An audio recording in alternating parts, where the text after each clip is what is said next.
All right. Good evening. My name is Keith Romano. I'd like to call this meeting to order. Is the recorder on? It Yes, is? This is the Inland Wetlands Commission meeting for the town of Monroe. It is February 24th, 2021, and the time is 7:01 p.m. I'd like to take a call of the members of the commission staff present during tonight's remote meeting. Please answer here or present, starting with myself, Keith Romano, Lois Spence, Vice Chair and Secretary. Yeah. Jim Stewart is on sabbatical, whatever. Treasurer, he's our treasurer. Clark Gingras. Here.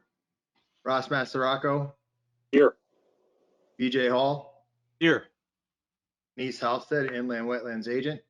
Here. Donna Suzinski, our Office Manager. Here. And Sarah Stroud, Recording Secretary. Here. Before we start, I'll read our mission statement and how the meeting will proceed. Inland Wetlands Mission Statement. The objective and purpose of the Inland Wetlands Commission is to provide for the overall protection and preservation of the inland wetlands and watercourses within the town of Monroe. Meeting procedure. In the normal course of our meetings, we will hear public hearings and other applications. The protocol for public hearings is to have an applicant make a presentation to the commission, during which and after which the commission will be asking the applicant questions. Due to remote meeting status, I'd like to ask the applicant to keep presentations as concise as possible. The commission will then review town staff and other independent comments. The meeting will then be open for public comment. I will ask that all comments be made to the chair or commission. After any and all comments pro, in opposition, or of a general nature are made, the applicant will be given an opportunity to respond. Again, due to remote meeting status, please keep comments or questions direct and a time limit of 3 minutes may be imposed.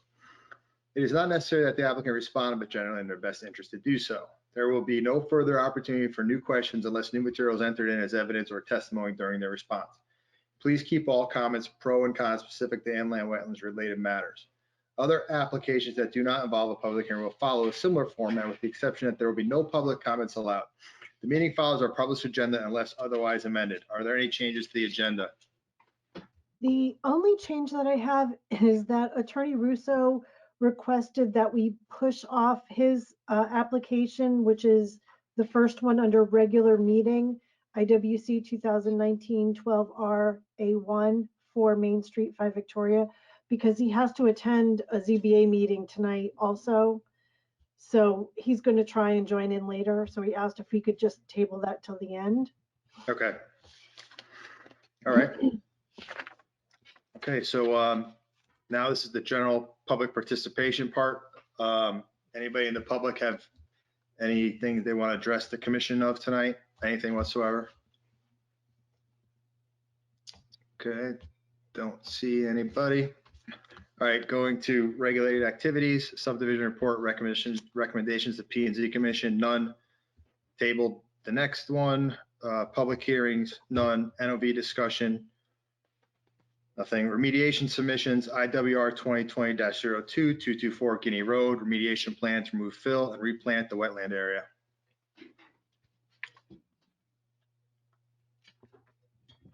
I don't see Dave. Oh, now I do. I see his name. Yep, I just saw it pop up.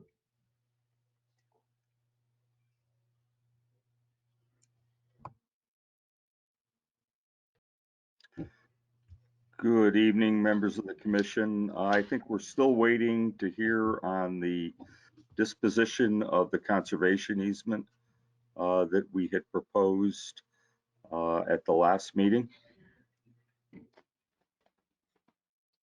Okay. I don't think we've heard back from town council. We need to hear back from town council on the wording of the conservation easement, and then I will forward it to my clients for their approval. And you're right, we have not heard back. Okay, so I guess all we're doing with that, just tabling it. That's what I would suggest. All right. Okay. All right, so we'll table I don't know what else we could do, right? right, yeah, so we'll table IWR 2020-02 till the attorneys can get some progress. All right, now we're on to application hearing determination. IWC 2021-02, 580 Hammertown Road, addition to existing non-conforming single-family home.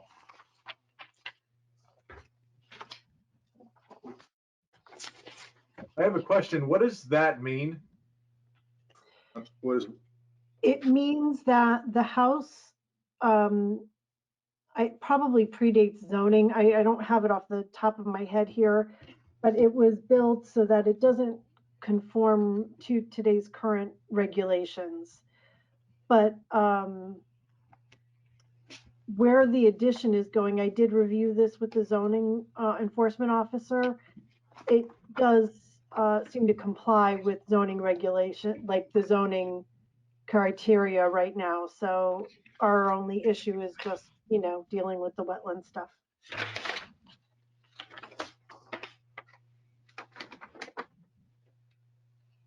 okay, I don't see any reason why we wouldn't treat this just as a regular hearing. I don't see a need for a public hearing. Should I make a motion for that? Sure. We want to discuss it first? I Is want to any- make a minor correction. It was 560 Hammertown, just for the record, not Yes, 560. it is 560. I apologize. Your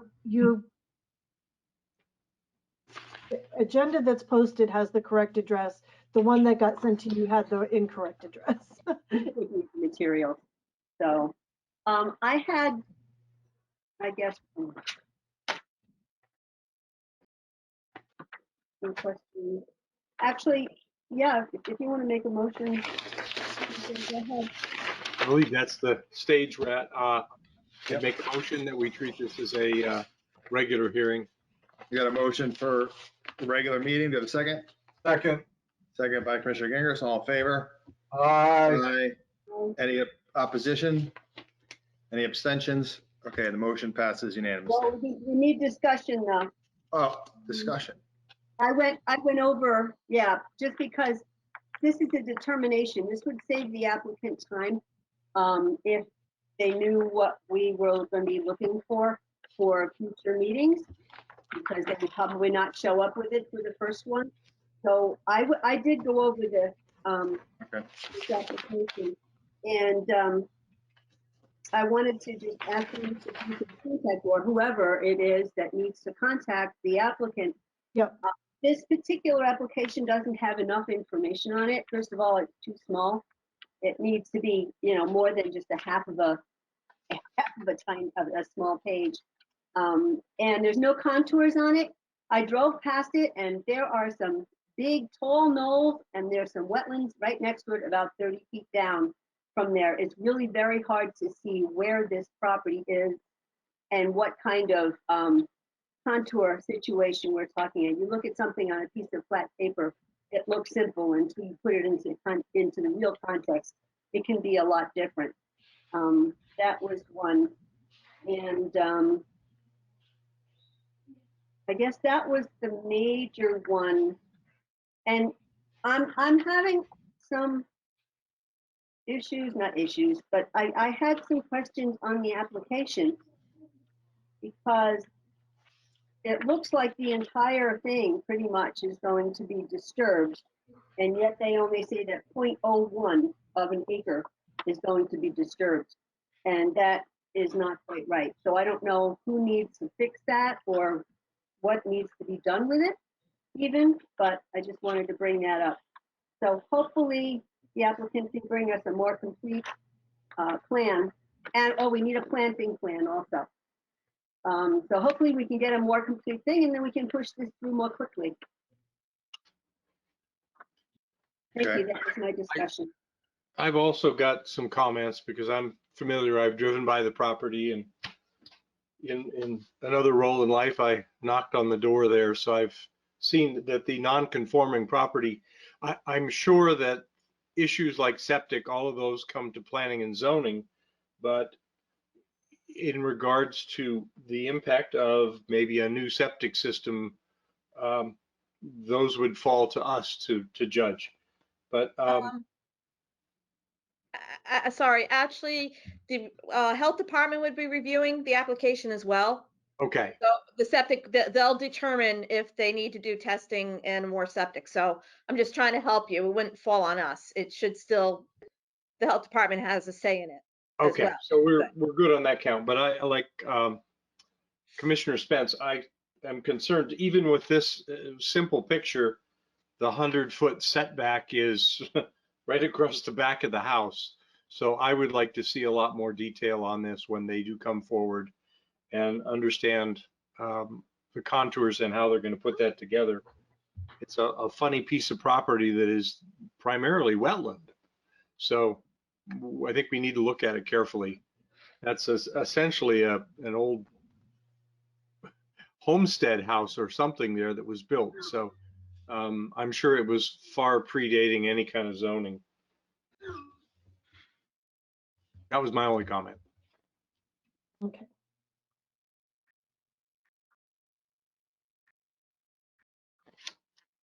Okay. So that's, I guess that's it. Right? And I just want to clarify, BJ, you made the motion, correct? Correct. Okay, I had that Clark seconded. Yes. Okay. Thank you. All right, now to other 64 Cambridge Road, request for information discussion. Informal. I'm sorry, informal.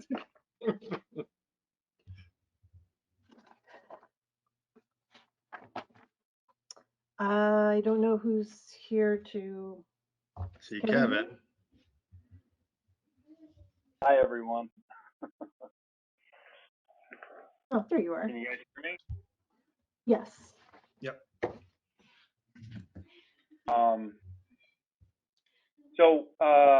Thanks for getting us on the agenda and adding us. I think Arnold Karp is with me as well. And, you know, what we wanted to do. So,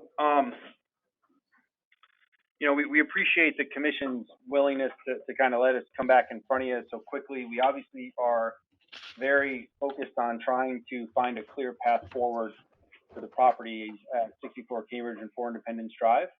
What I was hoping to do tonight was kind of twofold. I wanted to kind of, you know, try to ask a couple questions of the commission and maybe kind of pull them informally on what your expectations might be or what you might be looking for with the future application for the properties. You know, we obviously, we had our notice of violation and, you know, we tried to do our best to respond to that. We felt we identified what the problem was or what the problems were, and we developed a plan that we thought most adequately addressed those concerns. The feedback that we're getting through the denial was that, you know, that wasn't exactly what the commission was looking for. So what we really need is through this discussion and trying to get some feedback from you and answer some questions, you know, and we have a list of them that we're going to go through. The other component of that I wanted to achieve tonight is to kind of go through the initial notice of violation that was issued, because there were a lot of items on that list. We provided, you know, responses to all those different items at various points, but at this point, the notice of violation is still very lengthy. So what I was hoping to do was, one, I wanted to go through those different violation conditions and gauge if the commission still feels that, you know, each one is applicable or not applicable. And then I wanted to kind of go through and answer a series of questions on what the commission would like to see with the future application to really get this notice of violation resolved and behind us. Because as we said before, our ultimate goal is to address this to the commission's satisfaction. We know through the last public hearing process that we hadn't done that, and we don't want to come back with another application where that could possibly take nearly as long or have nearly the similar feedback. We really want to get this resolved. So that's the main purpose for us being here tonight. And, you know, I guess I'll ask if what I've outlined seems reasonable and if you guys would be willing to do that with us. Okay. Well, let's go ahead. I mean, get started, I guess. Okay. I don't know. How did I'm you gonna, plan? How did you plan on doing it? You're going to propose a question and then get a response from everybody, or do you want to propose a question and have me panel the commission? first I wanted to kind of go, the notice of violation that we received on the property that we were trying to respond to has, I don't know, 30 bullets on it. I wanted to go through those bullets and see if the commission really felt all those bullets were still applicable or problems that the commission felt they needed to address. And then after we go through that, I think that'll probably weed it down to a much more focused list of things. And then from there, I just had a series of questions that I kind of wanted to ask the commission. And then through you, Mr. Chairman, kind of gauge input from commissioners on whether or not how they feel about those questions. Okay, I guess, go ahead. I mean, start, see what, Yeah, okay. So I don't know if Donna, if you can make me presenter, because first I wanted to do is just pull up the notice of violation and kind of go point by point. And I think we should be able to maybe cross off a lot of those and then really narrow down into what I think the main issues are. And then from there, I have those looking for feedback. okay. So this is kind of coming back to the initial violation that was issued back in November of 19. And the violations, I think the list was broad, and I think we've kind of refined them all, but I think we can probably do that relatively quickly. So the first one was, violations appear to include, but may not specifically limited to the following. So the loop road construction associated with an application from 2007. I don't think that's an issue. That's a violation on the property, but I wanted to make sure the commission agreed so we can kind of cross that off.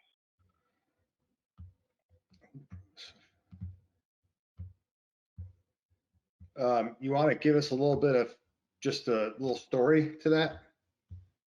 Well, sure. That was for an initial approval that was issued in 2007 or 2004, excuse me, had a loop road running through the property. That approval was essentially vacated, and then they got approval to do the 2 industrial buildings in 64 Cambridge and 4 Independent. So I think I don't think that's really applicable, but it is still listed on the notice of violation. Okay, does Denise, you want to comment on that? I'm not sure really. I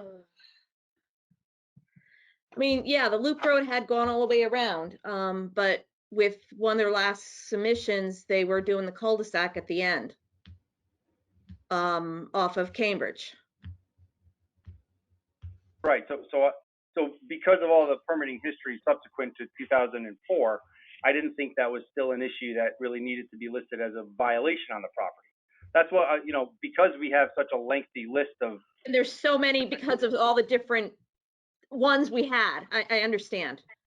Right. So first I wanted to weed this list down. I think it's going to come down to 3 or 4 major issues that the commission's concerned with on the property. And then we can find the best way to bring an application forward that addresses those specific things. Okay, what I'm thinking is if you want to go through all these bullet points and explain the case, maybe Sure. afterwards, because I don't think this is anything we've ever really done before. So I'm kind of just coming up with an idea. We'll just go through and we'll just have a quick vote on whether we think they're applicable, they're still applicable through the commission. And I don't know, maybe Barbara, if you want to comment on that, if that makes sense, because I really don't know how to go about making decisions on this. Yeah, I don't think it's appropriate with this informal discussion to have an official vote, but I do think that there can be individual comments from commissioners, as you suggested originally, to go around and have everybody, each commissioner say his or her piece, basically. Okay, so I think in that case, then Kevin, again, go through the whole entire list, and then each one of us will we'll read off what we, our thoughts on either bullet point after you're done presenting all of them. Okay. All right? That's what Okay. we'll do. Okay, that's fair. So I'll go through all of them and I'll give commentary and then we can come back. And just because, yeah, okay. So the first one is a loop road associated with a permit from 2004. I think there's been several subsequent applications that kind of came before the commission. I don't know if that specific point is really a violation. I think it's just history of the property. So I wouldn't see that as something that the commission would still find as a violation, or I hope they wouldn't think that was one.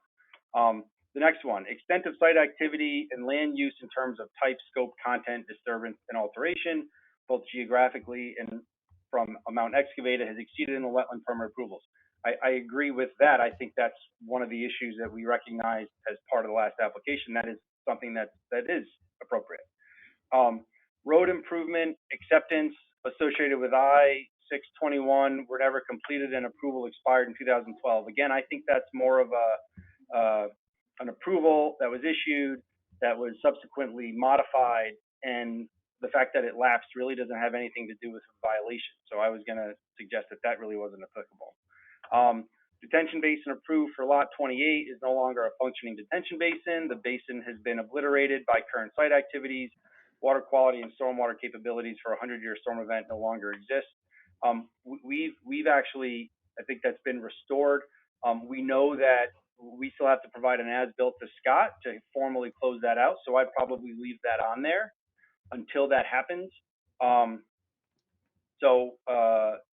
we can continue to talk through.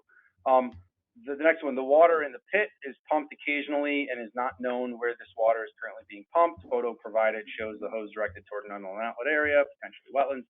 I think we had talked through this ad nauseum, and currently there isn't any dewatering happening on the site. Obviously, future dewatering would have to be dealt with, done in accordance with the permit. So I think that's one that would be addressed as part of a future application.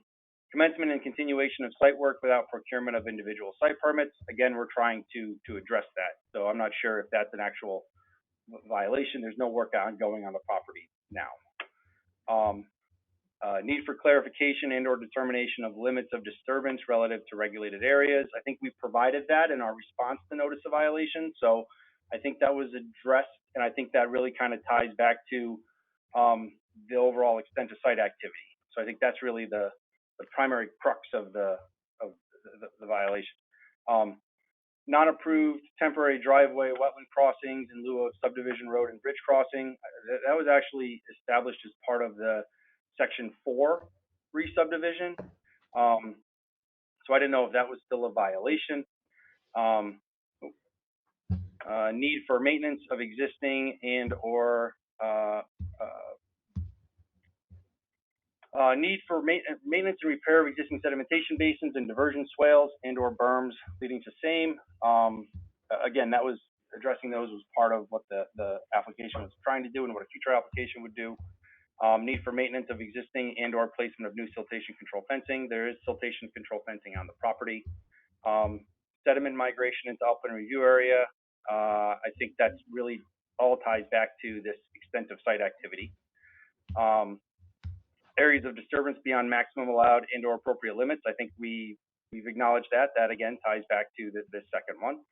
Lack of adequate dust control. There is water suppression out there. There's no activity going on, and our application is trying to address the disturbed condition. Destruction of all vernal pools.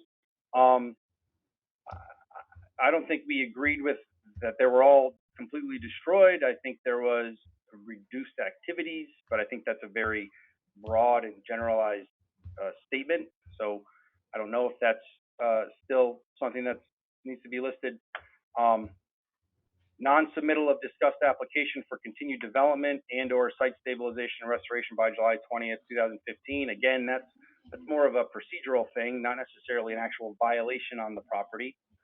And there were subsequent applications and approvals for the Section 4 re-subdivision. Required individual lot wetland permits for each lot never obtained for the 23 lot subdivision. I don't think that is really germane to the site itself. and the activities. I think it all really kind of goes back to that second bullet. Subdivision road included a bridge which was never been built. That was actually addressed as part of that section 4 re-subdivision approval. Presence of sediments, windblown impacts, report by Environmental Planning Services from 2014. I'm not sure if that's still a violation. That really wasn't as much discussed at all as part of the last application, so I don't know if that's something that the commission is ultimately super concerned with. Unapproved, unpermitted continuance of work on properties. There's no activity on the properties that's stopped for quite some time. Site activity and disturbance exceeding active work area. I think that really ties back to that second bullet. Active limits of disturbance exceed approved limits both horizontally and vertically. I think that's again a redundant bullet. That all kind of comes back to that first one. Tree clearing occurred over much of the 2 parcels, also in contradiction of the amount of site to be worked at the time. I think that all ties back to the overall extent of work. But we've acknowledged that. Site disturbance within wetland regulated areas beyond limits set by past approvals. We've established that. That all ties back to that same bullet. Greater impact of budding vernal pool than authorized. Again, that all comes back to one bullet. We've got 30 bullets that seem to be reiterated multiple times. Topsoil to be stored on site, not sold until declared excess material by the engineer. There is some topsoil on site, but we know that there's going to need to be a lot more for restoration. That was part of the previous application. Activities have commenced for nearly a decade, which far exceed temporary rock processing for site preparation. Activities have resulted in operation of excavation and rock processing of a mine quarry as opposed to site preparation. I'm not sure if the activities were the violation, but I think the resultant impact was the real violation. A lack of site-specific wetland permit for site. I think we've talked about that. That again ties back to that second bullet. Non-submittal of specific site development plans for lots. There was planning and zoning approval to allow that work to happen, but again, we know what the impacts were. Filling of hole with unknown material trucked from off-site. I think we've tried to provide the evidence as part of the last application, and we'll continue to do that with a future application. And then continued non-permitted activities associated with a quarry. Those haven't taken place. Those don't exist anymore. So the big crux of it is that we had a really, really long list. We wanted to weed down to what the commission really felt were the primary concerns that needed to be addressed, so we have a little bit more clear direction. And then I think that'll segue really well into my next set of questions. Okay. Thank you, Kevin, for laying that out for us. I'll start with Commissioner Spence. Anything you agree or disagree with here that you want to note? Wow. That's a lot of bullets without being able to see them except on a screen. I understand. I think that I agree that many of the points seem to be somewhat redundant, and yet I believe that they were all, or most of them are applicable in their own little particular world, which is really hard for me to try to describe. So perhaps if we were to leave that particular bullet, number 2, as Kevin keeps referring to, and made them all into sub-bullets, subcategories of that same category, because each one of them may be important in its own right. And I wish I'd had a better way of describing that. There were definitely some things that stood out more than others, the extent of the site work, the impact to the vernal pool, not necessarily the destruction, but there was definitely impact to several of them. I believe there were four on the property, and 3 of them have been impacted. So it's kind of important that we leave that one in there. Let me see. The detention basin on lot 28. I started writing them down and then it just got thrown up in the air because it was all happening too quickly. But some of these are definitely subcategories of 2 and could be addressed, I would imagine, all of it pretty much at the same time. Others need to stand on their own, and without actually having a list in front of me to actually think about, rather than just listen to quickly rapid fire words, I need to actually look at them and think about them. So that's my first blush. Okay. Okay. And that's helpful for us to understand, like the bullets that you mentioned, that extent of the work, the impact of the vernal pools, the detention basin, those key bullets of things that you guys see as primary concerns here are going to help us craft what we're looking for. So that's exactly that's great feedback. Good. Okay. Thank you. You're all set, Commissioner Spence? Looks like it. She muted herself. Commissioner Gingras.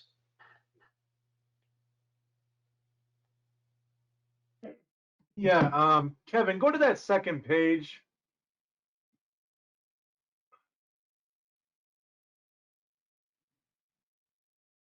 So, I mean, the way this all looks, I mean, some of this is mixed from 3 different years. So that I'm not sure what's still relevant, You're not doing any of that activity. That was a prior company involved that when you purchased when this was purchased. So I don't know, some of this should be taken out. I mean, but we need to go through it and figure out which ones are now applicable to 2021, not from 2007, 2014, 2015. That's what the confusion of this is just like Lois is saying. Some of these can be bunched together into one bullet, but you're not even, like, there is some of these should be just tossed out.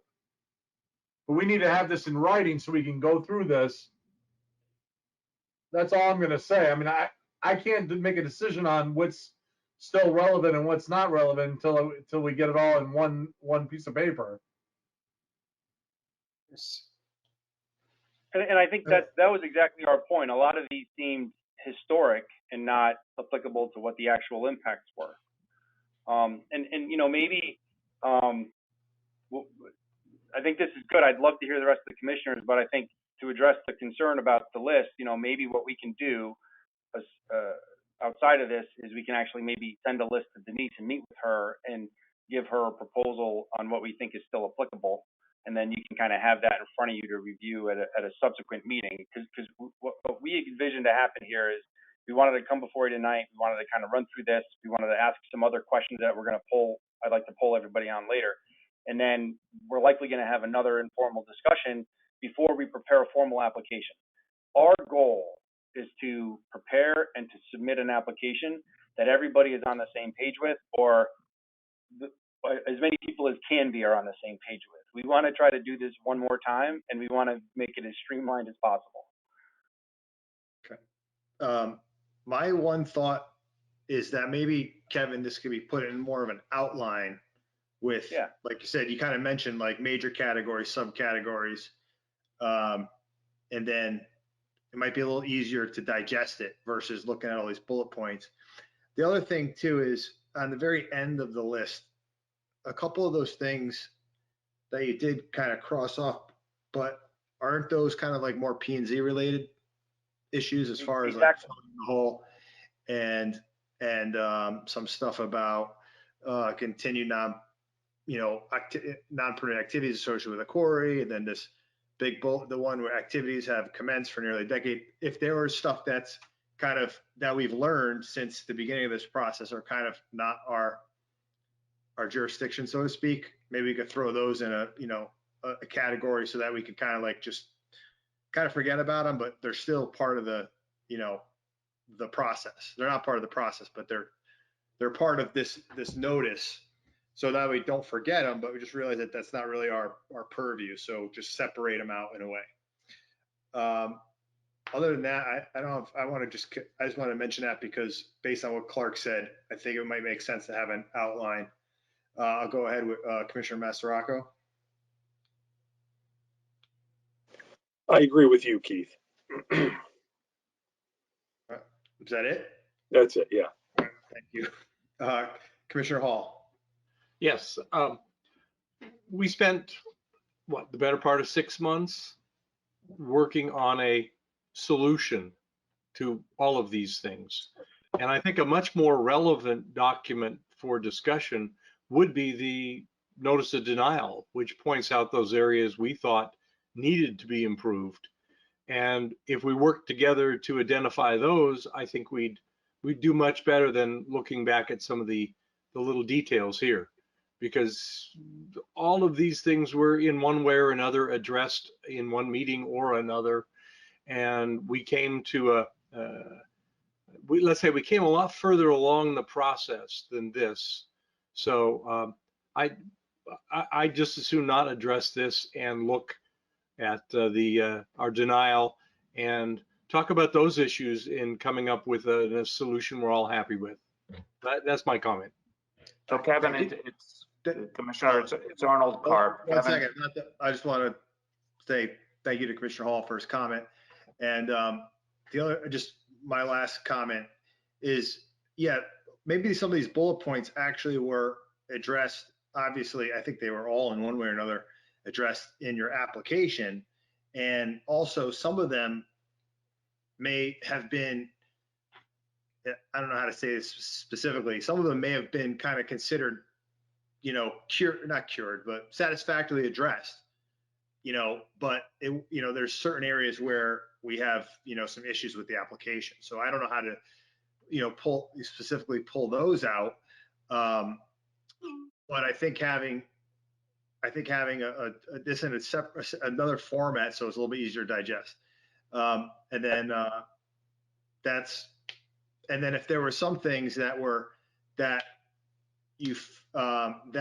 so going back to the letter of denial, if there were some things in the denial letter that didn't specifically have an issue with those topics, we could pull those out also as, these are cured, so to speak. We've got a solution for this, and we'll address the ones that, we had issues with. So maybe a little bit more work on picking out particulars there. That's all I have to say. Mr. Karp, you can go ahead and speak. If the commissioners. State your name for the record. Arnold Karp, I'm one of the managing members of Cambridge and Independence LLCs, the property owners. If the commissioners sort of agree with Commissioner Hall, then maybe Kevin, Denise, and I can sort of go through the old notice of violation, but we could address at this point the turn down and go through some of the issues on that. Yeah, well, Kevin could continue with what his plan was, which I think was now to ask some questions, correct? Now that every commissioner has commented on your bullets. Yeah, I think Commissioner Hall had great suggestions, and I think that's great because actually some of my next questions are exactly kind of in response to the notice of decision. So I think that's a great segue for that. And what I was hoping to do was, to kind of ask 3 questions and then kind of poll the commissioners on their opinions for that. And I know Attorney Schellenberg said, not necessarily vote, but I would like to hear at least opinions on how they feel about the questions. And again, this is all informal, but it's all with the goal of getting to successful resolution of these properties. Okay. So Kevin, why don't you just go one at a time, and then I'll poll. So my first question, during the biggest issue that we found with this property was that the watershed to the vernal pool at the top of the hill was substantially reduced. Our question, does the commission want to restore the watershed? Okay, start with Commissioner Spence.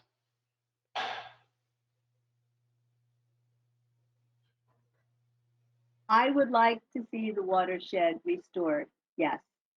However, I would like to see all of the I'm going to say additional watershed that you're creating on the same property as the actual area that it's restoring. That was one of my major problems, was that part of the watershed that you were trying to restore the water with to vernal pool to, I've already forgotten, was partially on another property. If that, I don't know if it means lot line revisions or what, but if all of that watershed that you repair is on the same property, I would have a lot less concern with it. That's one. And I feel like, well, we thought there was perhaps another way to do it, instead of doing it all on Independence, to do more of it on the southern side of 64 Cambridge. I mean, I'm not the engineer. I don't know exactly how to do this, but that was, yes, I would like to see the water. You froze there, Long story Lois. short, I would like to see the watershed restored, preferably without 1 million cubic yards of fill. And that's really, that kind of answers the question, right? This is a yes or no question. I made it a lot longer. All right, thank you, Commissioner Spence. Commissioner Gingrist.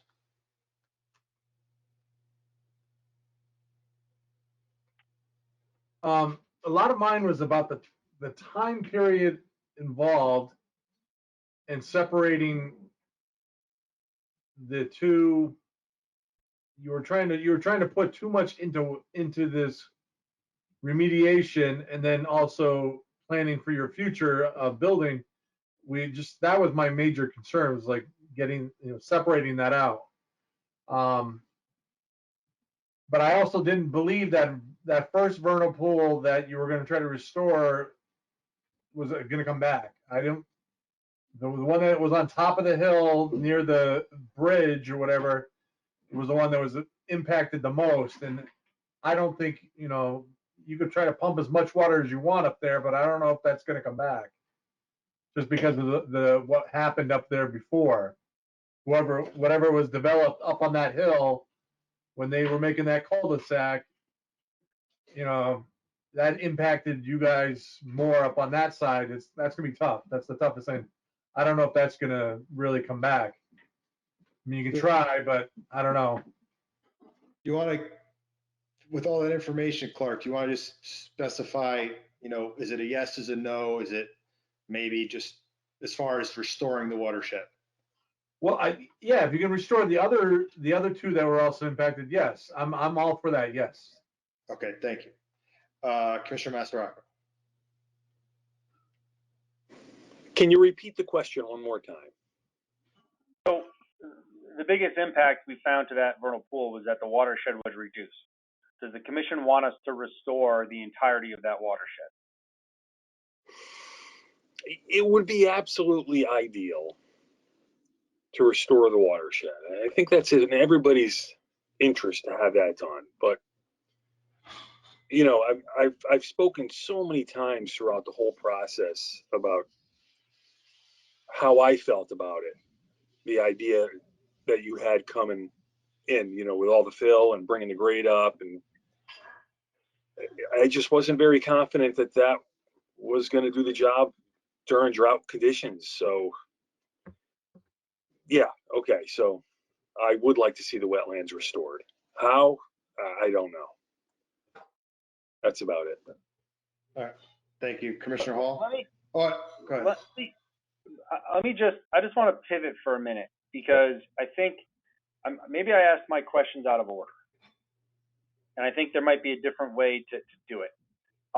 Because we talked about that vernal pool up top. That was primarily the resource that was impacted, was the vernal pool. And it was impacted because it essentially got dehydrated because the watershed was reduced.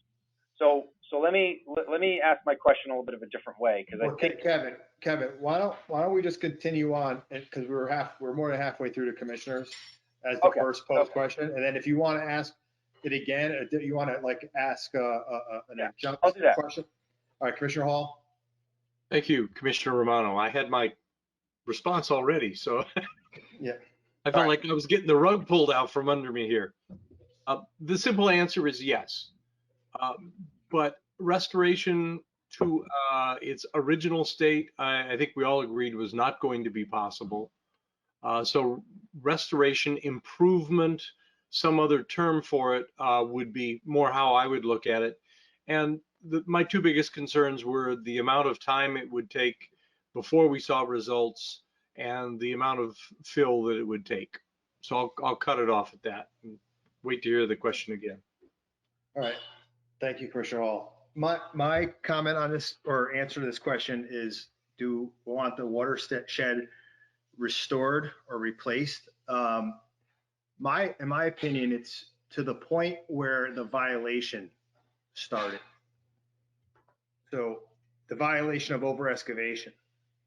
In my mind, that's where we should insist that the watershed be restored.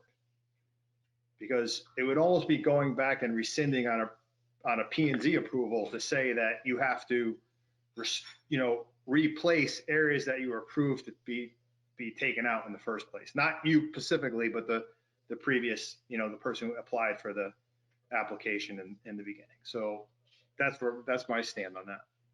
And in a way, as much as possible to, within reason, to to have the material function, the fill material to function is the same way as it was originally intended. Okay. Or how Earth had how the Earth had created it, so to speak. Okay.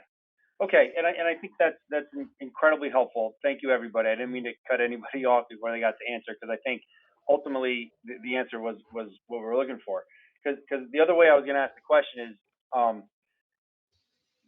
think the big question is does the commission want to see that vernal pool rehydrated? And if we rehydrate it, there's kind of two ways to address that.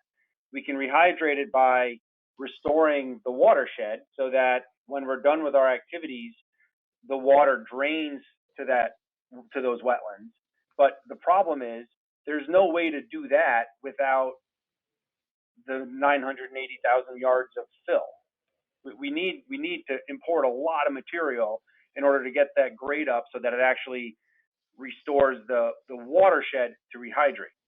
The other question, and I think it actually goes back to Why don't you do one at a time, Kevin? Because I think you had a good question there. So why don't you concise that question? We'll ask everybody again. So, but it's, do we want to rehydrate? And if we want to rehydrate, do you want to do it by pumping, or do you want to do it by grading? Because one of the big things in the denial was a lack of sufficient detail about the pumping, which was another way to rehydrate without taking the entire duration of time that it was going to take to fill in the hole. Okay, that's a question. Yes. Okay, it's kind of a long question, but I think what you're saying is that, do you want the wetlands completely rehydrated to like original condition, so to speak? Is that what you're asking? Yes. And by what means? And by what means? Right. So you Because can artificially pump water to replicate what was there naturally, or you could replace the watershed that was feeding. Correct.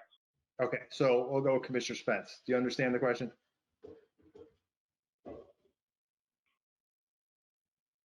Yes, I do believe I understand the question.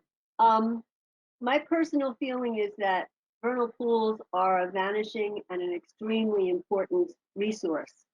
And anything we could do to restore that to its at least partial former glory would be an acceptable way to do it. The pumping thing, if we could keep the pumping going ad infinitum, that might be, I mean, I don't know that the experts were a little iffy on it, but it sounds to me like it could, like everything else, it could possibly help. I think that there might be another way to expand the watershed rather than filling so much of Enterprise Drive, because half of that wasn't going to be used for hydrating the wetland. So why can't we extend that southward instead of going all the way west? Just go partially out and go south. We've already got huge cliffs, and we have them all over town. So I don't see why we couldn't continue that, but make it go in a different direction. You'd still create the watershed. You could still funnel it that way, but keep it all on the same property. And it would create more watershed, maybe not 100% of it, but it would create more. So it would be more likely that the wetlands would recover better. Does that answer your question? It gives us direction, or it gives us an idea of what your primary goals are. So yes, it's very helpful. Thank you. Because I mean, when it comes to filling the hole you said you could fill in 3 to 5 months. So that there's a difference between filling the hole and filling all the way up to grade and beyond on Independence. So there's a couple of different concepts there. So yeah, yes, and I think I think to hear your receptiveness about the pumping, especially if we can get that going sooner to see results sooner, that seems like that's very good for us to hear. Well, that if I one of the things that would give us would be benchmarks. And if it didn't do something within 3 or 4 years, then we'd know that it probably wasn't going to ever do anything. Because I mean, if we have the experts out there to check it out, but that's a benchmark, and it's a judgeable quantity. So that's, I think, if that answers your question, then that's my answer. It does. That was great. Thank you. Pumping, were you talking about doing ad infinitum or only for 9 years or 10 years? Oh, our past application was doing it during the fill process, because once the fill process was completed, we would be restoring that watershed by just means of filling. So we wouldn't need it forever. But alternatively, if there's still the concern about the time that it takes to get there and the amount of fill that's required, an alternative could be pumping and then restoring less of the watershed to bring in less fill. Okay, so there are options. And then that pumping would potentially happen in perpetuity. Okay. All right, thank you. All right, thank you, Commissioner Spence. Commissioner Gingras. You want the question rephrased? Well, no, I'm just trying to, either way would, I was okay with the getting it up to a certain grade level, but if you can get it to pump to work faster, to make it work better, I'd rather do that. Because I mean that would get more water into that system anyway. It'd help restore the vernal pool. I mean, you're going to fill the hole anyway, but it's, the hole is going to take a long time to get enough fill, to do anything. But I'd rather have the pumps going now. Okay. Is that it, Commissioner Gingras? Yes. Okay. Commissioner Massaro.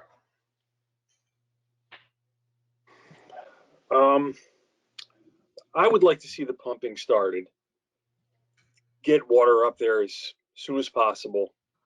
I'd rather not see all the filling that was proposed. As I've said so many times, if you can fill partial, is there any other options to not using mechanical pump to get the water up in that area?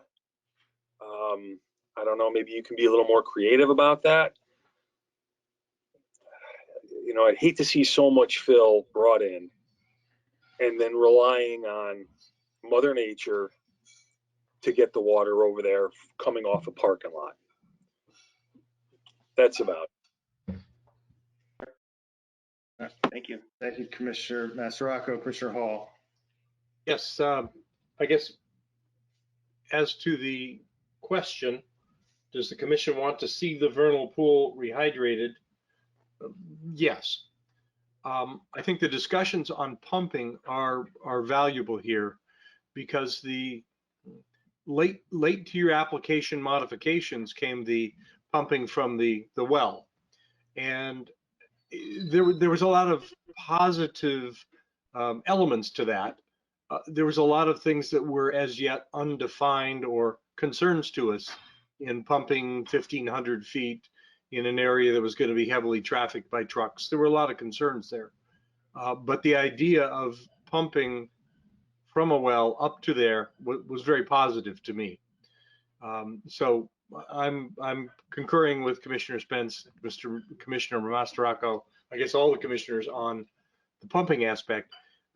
You talked about filling or grading, and I think we saw towards the tail end of the hearings, there was some discussion of grading some alternatives to filling. And I think we'd be interested in hearing some more on that one too, to ways to protect that area for the future while the pumping's occurring. Those are my comments. So back to you, Commissioner Romano. Thank you, Commissioner Hall. Okay, my response to the question is, I wouldn't want to see a pump running in perpetuity forever on the site. I think that that's kind of wasteful in a way. I don't know how to really explain it, but plus it's a maintenance issue, and you're going to restore something, and then nature just has to take over. Whatever, based on some of the input from the scientists, the soil professionals that were consulting us, we may not get to the place where these vernal pools and these wetlands once were, but they're not dead.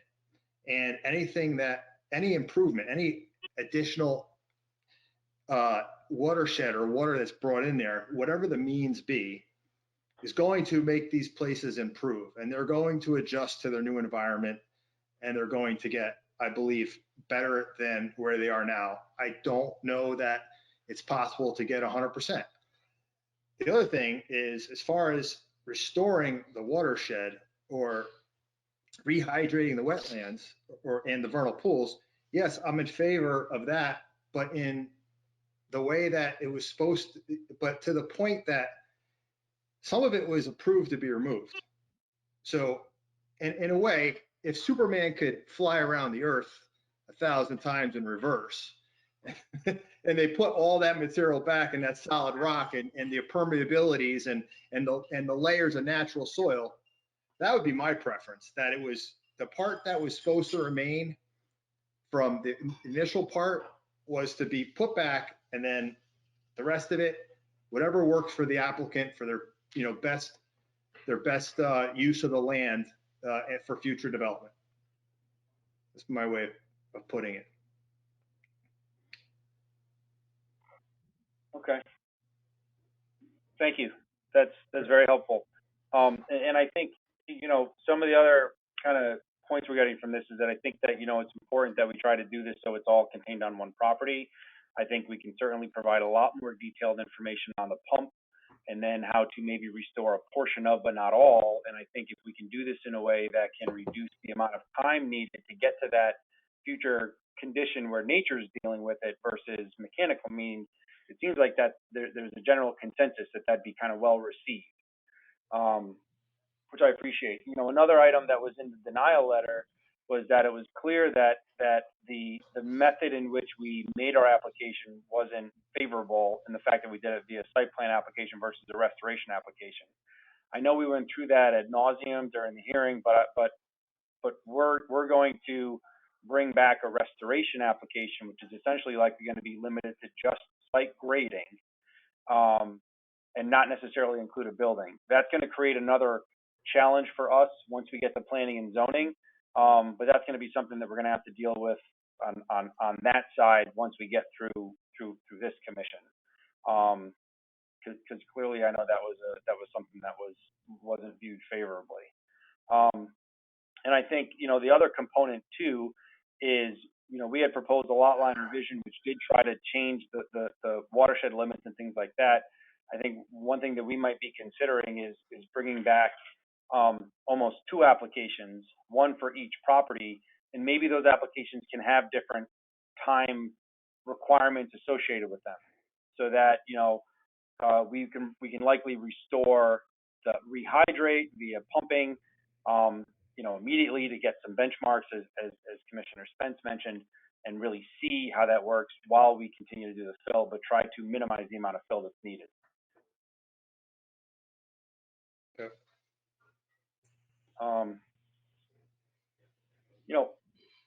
I think this was very helpful. I'd like to just ask Arnold if there's anything that, you think we really need to kind of dive into more detail. I think this was a great initial conversation. I think we have good direction in terms of how we might be able to meet with Denise, maybe refine and give you a better outline of both the denial and then the notice of violation. And then we'll probably come back with maybe some schematic ideas of what we think the application would look like, try to get some sort of general consensus, and then bring in a formal application, which hopefully we can process in sooner than 7 months. I laugh, but it's not that funny. Sorry. May I say something, Chairman? Commissioner Spence, yeah, go ahead. I just wanted to throw out the concept. I know I mentioned it at least once during the hearing, but I'm not really sure people understood what I was talking about. What the last application was regarding filling from north to south. If you could continue or consider or figure out a way to fill the entire thing from east to west and stop when you get to the required amount of watershed that you're trying to accomplish. And perhaps if there were a lot line there, then you wouldn't have to worry about being on anybody else's property. You wouldn't be overfilling more than you needed, which might, I don't know how much that would require. Maybe that would be something that you could figure out and tell us. Maybe that would be something that would be an acceptable amount. It seemed like the almost million cubic yards was definitely too much, but if maybe you only need 300,000 cubic yards or something to restore that watershed just from east to west, not from north to south. So I just wanted to throw that out there as a concept. Maybe that would create the watershed you need. And maybe not, I don't know. Maybe that's something that you guys can figure it out and come up with something wonderful. Devin, can you and Commissioner Spence explain that to me? Because Arnold, just state your name again for the record. Arnold Karp, because I'm not sure how doing it east to west doesn't create 2 cliffs, one towards Independence and one towards Cambridge.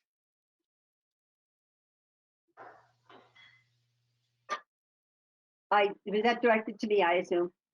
You were, I'm trying to envision what you're thinking about, but it looks like I'll be building a peak in the middle of the property in order to get the water to flow back towards the wetlands. I guess that's kind of what I had in mind, not necessarily a peak, but as much as you needed to restore the watershed, but then the rest of it would be completely buildable, but on a lower plane. It's just an idea. I'm going to throw it out there. All right, Kevin, And Arnold, I think I get what she's looking for, and we can maybe kind of kick those around internally. Obviously, we're part of the challenge is trying to preserve as much developable area as we can to make it a really vibrant, contributing property, considering the damage that's already taken place. I think if anything, the town, obviously we want to try to get these, we try to restore it as best as possible, and then maybe get some bang for our buck with some tax base. I know the proposed increase, everyone would probably like that. But obviously we understand the importance here. So I think I understand what you're saying, Lois. And I think, Arnold, we can kind of work on some schematics on how we might be able to achieve that or get close to it. Because I've heard very clear, again, Arnold Carp, I've heard very consistently, everybody would like less fill on the site. I'm trying to balance less fill and creating, different topography in the middle of this piece of property and still having something that's developable. So you and I can work on that between, meetings, but, I think we've got some direction. I have a comment to make. And I don't know if this makes sense, but it's an idea I was thinking. I don't see why we couldn't approve, if you wanted to make cut out parts of the application that aren't really, what's the word?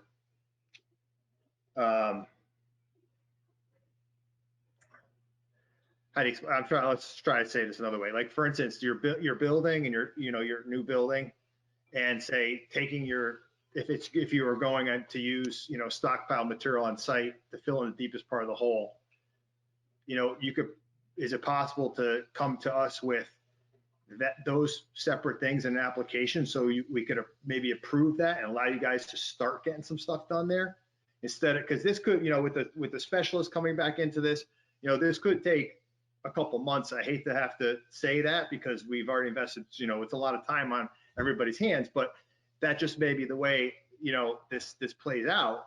But I think some of those things would be really easy, cut and dry, and maybe easily you could just extrapolate that part out of the previous application, make an application, do it, and then you guys can start doing something. You guys can work with what you have on site. You could start on your, the building development, that little office building you're building and stuff like that. So just an idea. I don't know if that's acceptable in the way, things are done, but I would think that would be, a great way to let you guys start improving and getting some stuff done. Kind of the bland stuff. Yeah, no, I think that's a good suggestion. We'll certainly consider that. I just, since we're in an informal discussion, I feel like, a lot of the delay that we experienced with the last intervener was really a stall tactic, and it was filibustering, and it was trying to prevent anything from happening here. And frankly, I'm concerned with that happening again with every application that comes before us on this property. So I agree with you. That would be a great way to start some of this activity happening, because, there's piles on that property that need to be processed. There's a hole with, we need to fill in the hole where the groundwater is as soon as possible. There are items on that property that are and should be time sensitive, but basically I feel like there are other parties who don't care about that, and it's really frustrating and it's disheartening. And that was a really long, drawn out and emotional process, I think, for everybody. And I'm really hoping that the next time we do this, we can all be unified, at least whoever's willing to be unified, and trying to get this thing back in a better place as soon as possible. So I just caution against, bad things happening again. But I think that, one second, I think that we're all very much, motivated is not the right word, but we all really have an intention to get something that's going to work for everybody, and to get you guys, executing some kind of a plan.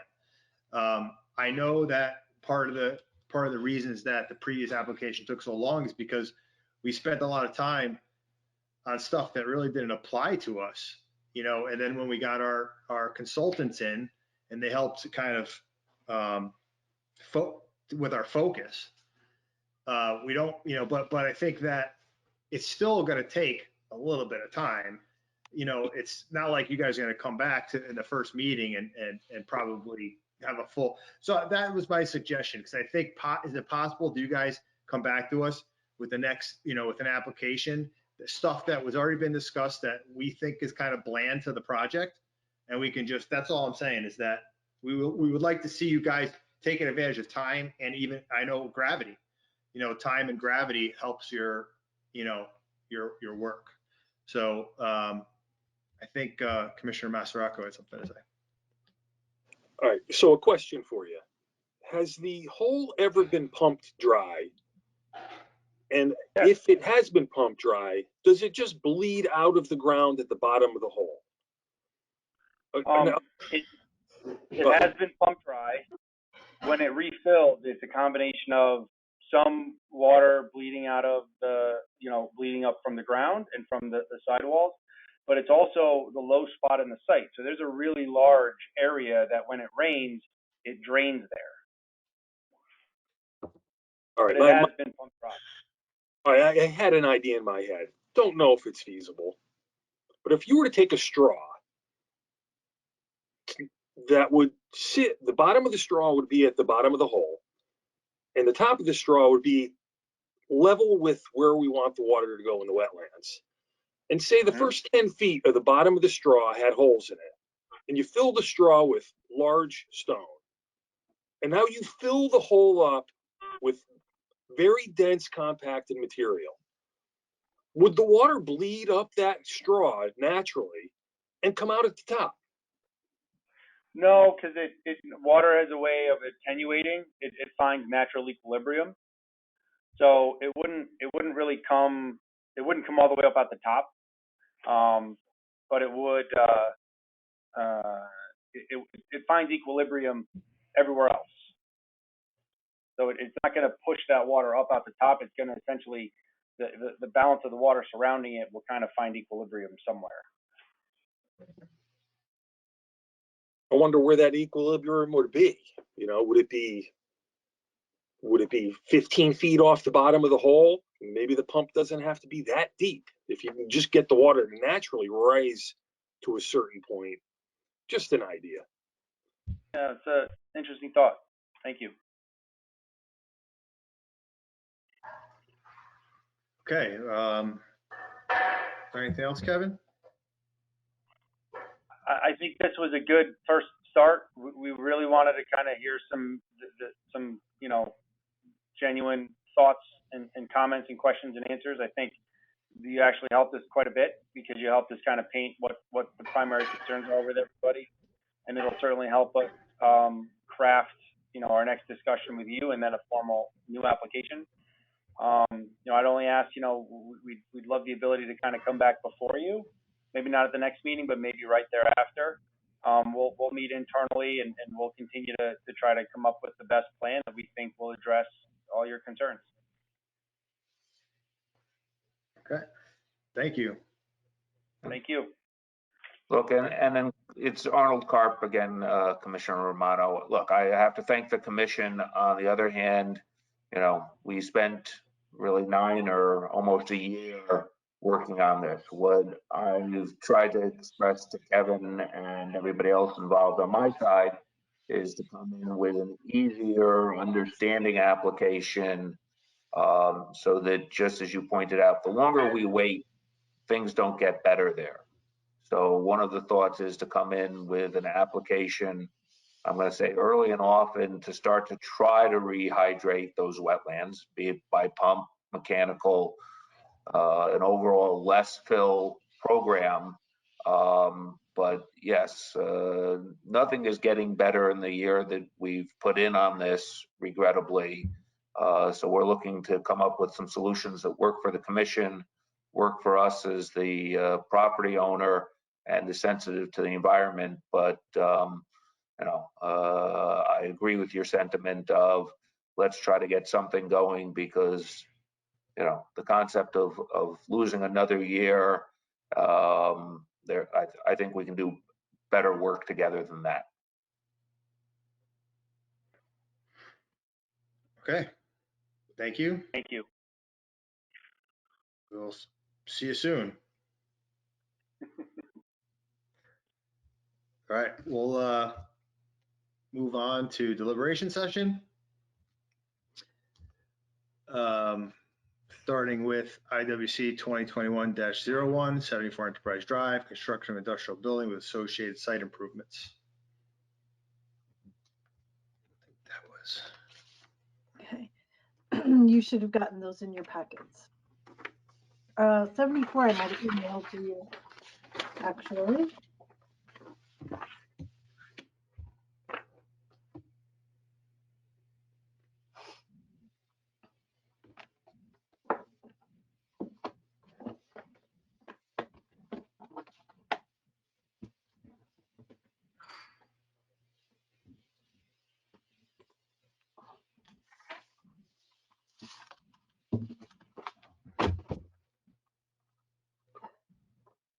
I'll move to approve as drafted. A motion to approve the draft is drafted. A second? Second by Commissioner Hall. All in favor? Aye. Aye. Our motion passes. Draft is accepted. All right, IWC 2020-10, 472 Pepper Street, parking expansion and construction of drainage to accommodate runoff. Discussion? Yeah, I gave this application a lot of thought, and I went over it a few more times. I think we need to do a little bit more discussion on it before we decide to do it the draft, because I think it needs a little bit more work. This has nothing to do with the staff drafting. It has to do with the way we approach the deliberations. Okay. Let's see.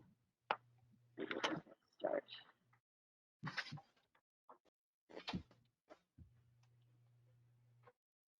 We never discussed the, since there's remediation, oh, good old remediation on this property. Also, we did not discuss the time limits for the remediation. It should be different than the development portion of the application. So we should at least discuss that and decide when we want that remediation to be done. That's number one.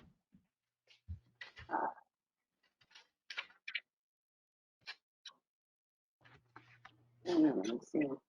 Number two is I believe it came up at some point during the hearing that there has not been an application made to P&Z. I don't know if that's true or not, but P&Z very frequently. They have not yet, Lois. They have not made. They Okay. have not. I confirmed that today. They still have not submitted anything. Thank you. Yep. P&Z frequently requests changes in their plans, that they can require something different or not allow something different, which could affect our decision. So we need to put something in there having to do with any changes in the plans that might affect wetlands, needs to be brought back to us. Lois, can I make a comment on that, please? I believe we had a similar situation, 17 Enterprise Drive, that building that was being built in the back of the pre-existing building. Mhm. And it went to P&Z, and they changed something at P&Z, and it did have to come back to us for Okay, but we approval need to again. put that So I think in we're the- covered. I think we're covered on that. Well, I don't think it can hurt to put it in there. Let's put it, I'd prefer to be cautious and cover everything and take away all the possibilities of problems, because it's for staff that's got to deal with it. So if we're more specific in our approval, then we just cover more bases. That was another one. Now there was a lot of storage on the property. All of it on the upland review area, because the entire property is practically pretty much upland review. And that none of that storage was actually presented on the plans as being kept there for storage. There are bins, there's containers of all different types. Do we want them removed? Because they're not supposed to be there without having approval. So, what? Commissioner Spence, are you specifically talking about storage containers, like shipping containers? Yeah, any kind of containers that are in the upland review area, any kind of storage that's in the upland review area that's not on the plans as being part of the application. Were they shown on the plans? There are Nice. none shown on the plans. Just the shed is the only thing that's shown on the plans. So So- my comment would be that in order to execute the plan and get a CO, anything that's not on the plan or not approved can't be there. So we should probably state that. There is a comment here, page 5, about storage of any items that could potentially leach into the wetland area, and that's under a referral to the Planning and Zoning Commission. So are we covered there? That's only for leachable materials, I believe. What I mean is there's actual storage containers that exist there now. You want it more specific? Yeah, think but that's a- generally we don't allow storage in the upland review area unless it's approved. And there hasn't been any that was applied for. So I think that we should state it in there that those storage containers have to go. I don't know, now see, that's one of those things that P and Z might mention automatically in theirs, but I don't know if they would. We can only influence what happens in the upland review. P and Z can do the rest of it. But we have the purview of the upland review area. So, or we can just specify that if they're going to have that storage, that it has to be on existing approved paved areas. That was another thought that I had. It didn't have to necessarily be removed from the property. It has to just be on the paved areas. Now, I don't, that's up to how everybody else feels. I think that's a reasonable way to control it, because we've defined, or they have defined to us, what the paved area will be. So my perception would be they would pave everything and they would push those containers off the edge of the pavement. And if we tell them they can't do that, then we're covered. It's also clearly a violation Right. because they're telling us what the limits of the new development is. And if they were to do anything outside that limit, that's a violation. So is there some phrase that could be simply phrased to put in here? Well, I can quickly, any storage, or we can put storage containers, storage in general, not shown on the approved plans must be on the approved paved areas. Does that cover it? Staff, what do you think? All right, how to get my mic on. Yeah, no, I think that sounds good. Okay. Must be placed. So this is kind of what you said, Lois. Any storage or containers not shown on approved plans must be placed on paved surfaces. On approved paved surfaces. Unapproved. We want them just going paving Yeah. more. Yeah. Because I mean, we have those pictures they showed of, well, we know the boats are out there, but they had other stuff with I think one of the commissioners had asked, what's kept in that tank that was on top of something. Right. Yeah. You said it was nothing, but and the water, that's fine, but that would continue. That would be great. The other thing was I've got a little bit of a concern because Mr. Edwards said that the basins were going to be dry. And although it looked like the test pits were okay, but the bottom of the very easternmost one is at elevation 400. And that's where the wetland is, at 400. So my feeling is that this may not end up being a dry basin. But that wasn't something we really covered properly, so. That might have been discussed in, did you, I'm trying to remember if you saw Scott kind of talked about it in his Yeah. letter. Yeah, he did. And in Scott's comments, he addressed that. But did he address it or did he just bring it up as a concern? He brought it up concern that they needed to modify that basin because he felt that, well, it stated that the bottom of the basin had to be 18 inches above the mottling. There you go. Because as it is now, the mottling is at the elevation of the wetlands, which is the elevation of the bottom of the basin. So it appears that that would be wet and would not be functioning right. What do we do about that? I'm Because not quite sure where to go with that. I don't know if that gets addressed.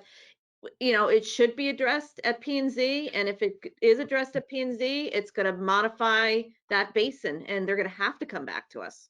All right, should we bring that up as a referral comment to P&Z then? Because we did not discuss it really fully at the hearing. Well, yeah, I mean, and you talked about modifications need to come back to us, so maybe that's where that kind of tie the two together. Including detention basin. I think that's basin 3 that you were referring to, I think. Right, well, any of them, you know.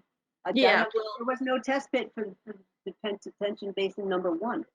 So, That's I mean, if it's a Graveyard? rain garden, there's no detention basin. I mean, there's no test pit for that. So, but once again, I missed it. So,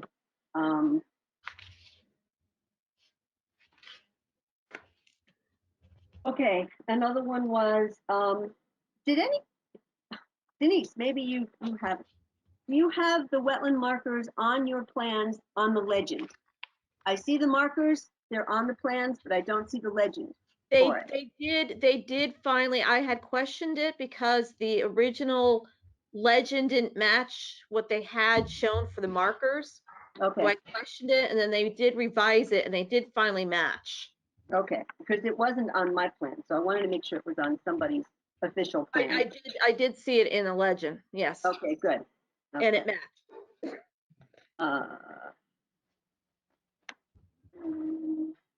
Okay, we were gonna make a couple of referrals to P&Z.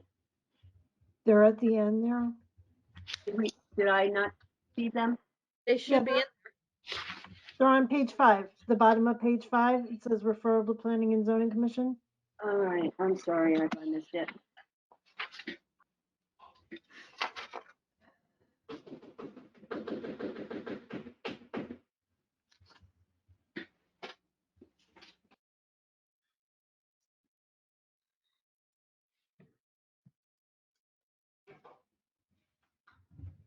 Okay, then the water quality basins is in there. All righty, good. I'm sorry, I missed that. I didn't get past the standard condition. I got stuck.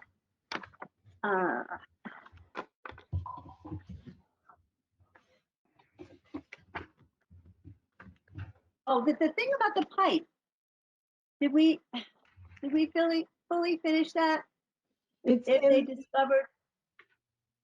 Is it in there too? It's mentioned, but I'm not quite sure if it says. It says if the pipe is encountered, discovered, and impacts the wetland, a permit modification application would be required for any and all changes associated from impact changes resulting from the pipe or outflow direction. Okay, I guess that it's a semantics thing. If pipe is encountered and discovered and impacts the wetlands, the two. How do you want it to read? I'm not sure. That's what I'm struggling with. We struggled with that too. Can understand pretty darn good with that one. Oh, you did well. I mean, no judging here. It's all good. We're just trying to hit it all. Right, exactly. We're trying to do it right. If piping is discovered and oh, I thought I had written something down. Oh, I just get, if pipe is discovered, bring back to the commission. But I don't think that's quite what they mean. That's clear and to the point, Lois. That's very clear and to the point. Yeah, right. Did they actually say there was a visible end of a pipe? No. You could see one though. Yeah, Well, they said there wasn't actually, and we beg to differ. Denise, did you see one? I know that there was one out there.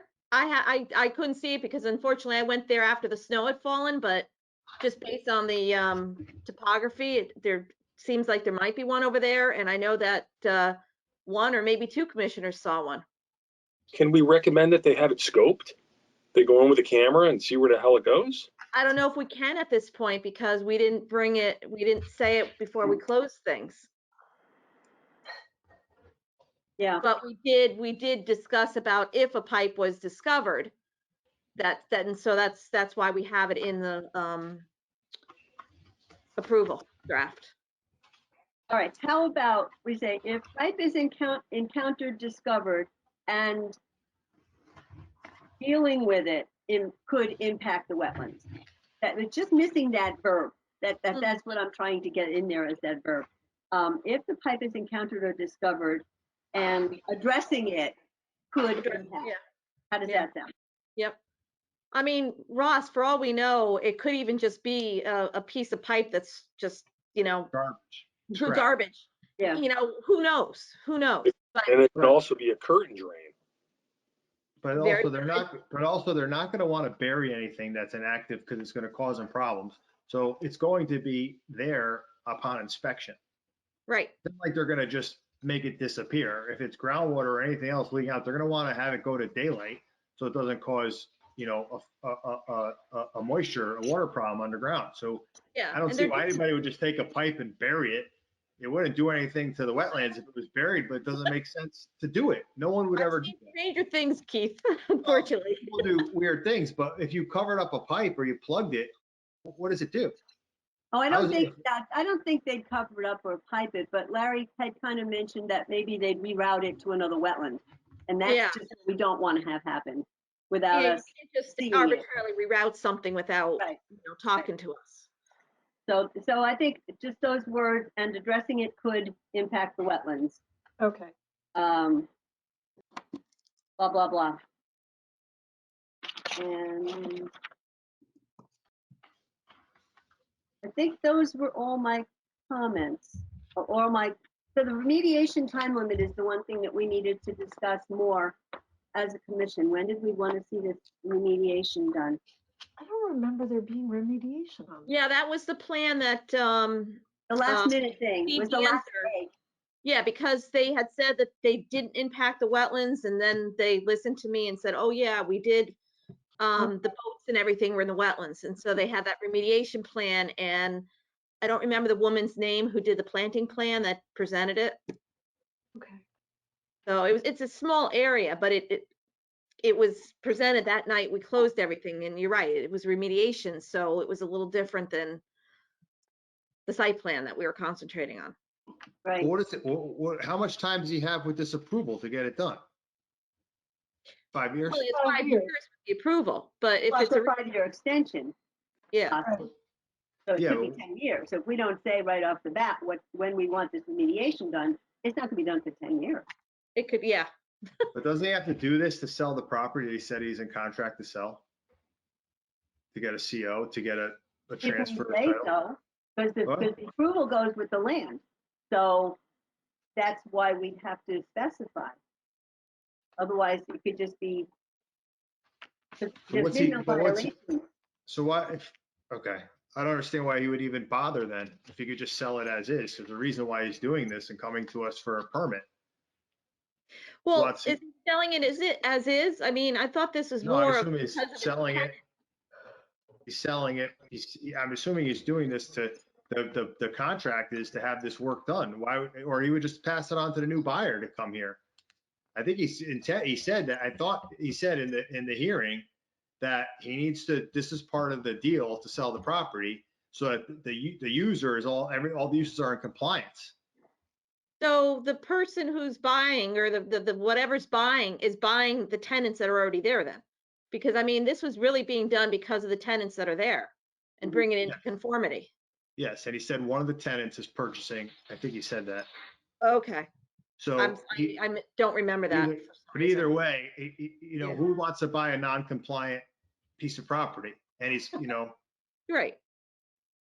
basically, so I don't know. I mean, I don't know that that is a matter, but why can't it follow the rest of the permit? Well, if, Meaning, I meaning mean- like the remediation is the same, has got the same timeline as the rest of the execution of the rest of the permit. but what if what if they decide not to go ahead with the deal now? Now we have remediation that won't get done. Well, so this whole application won't get done.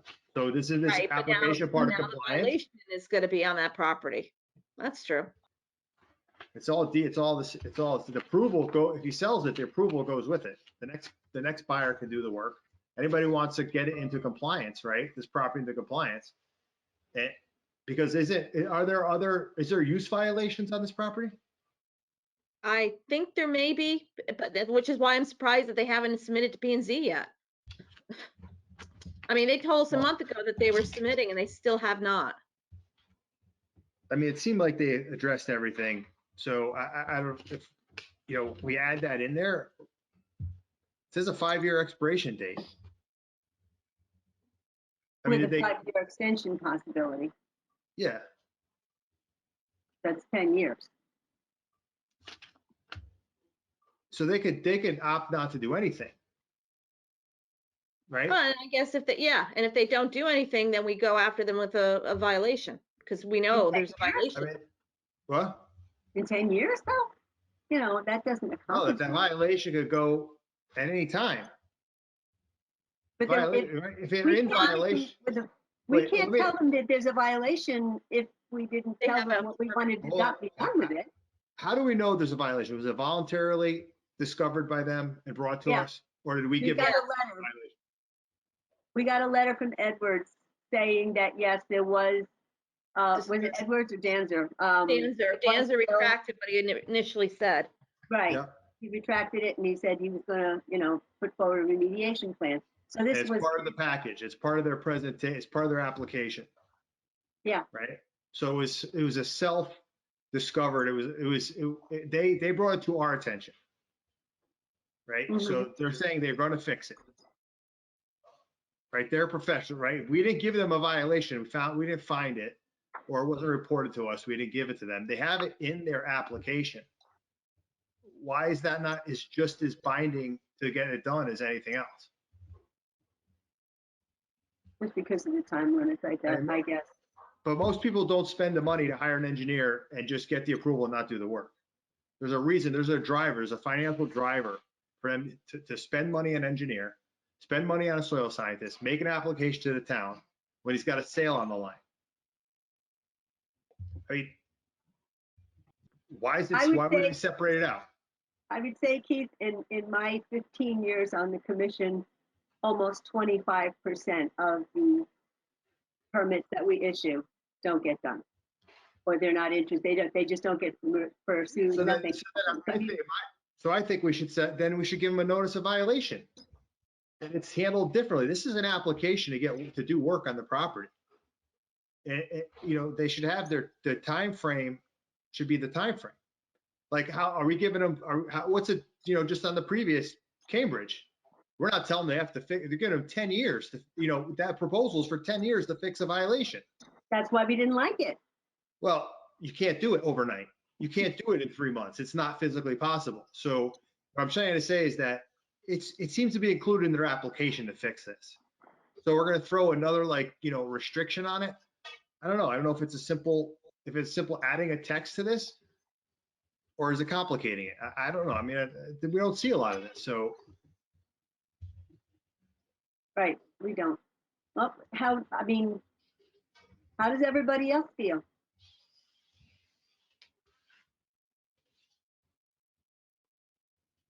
Everybody just chime in whenever you like. I guess if it's a violation, it's a violation, right?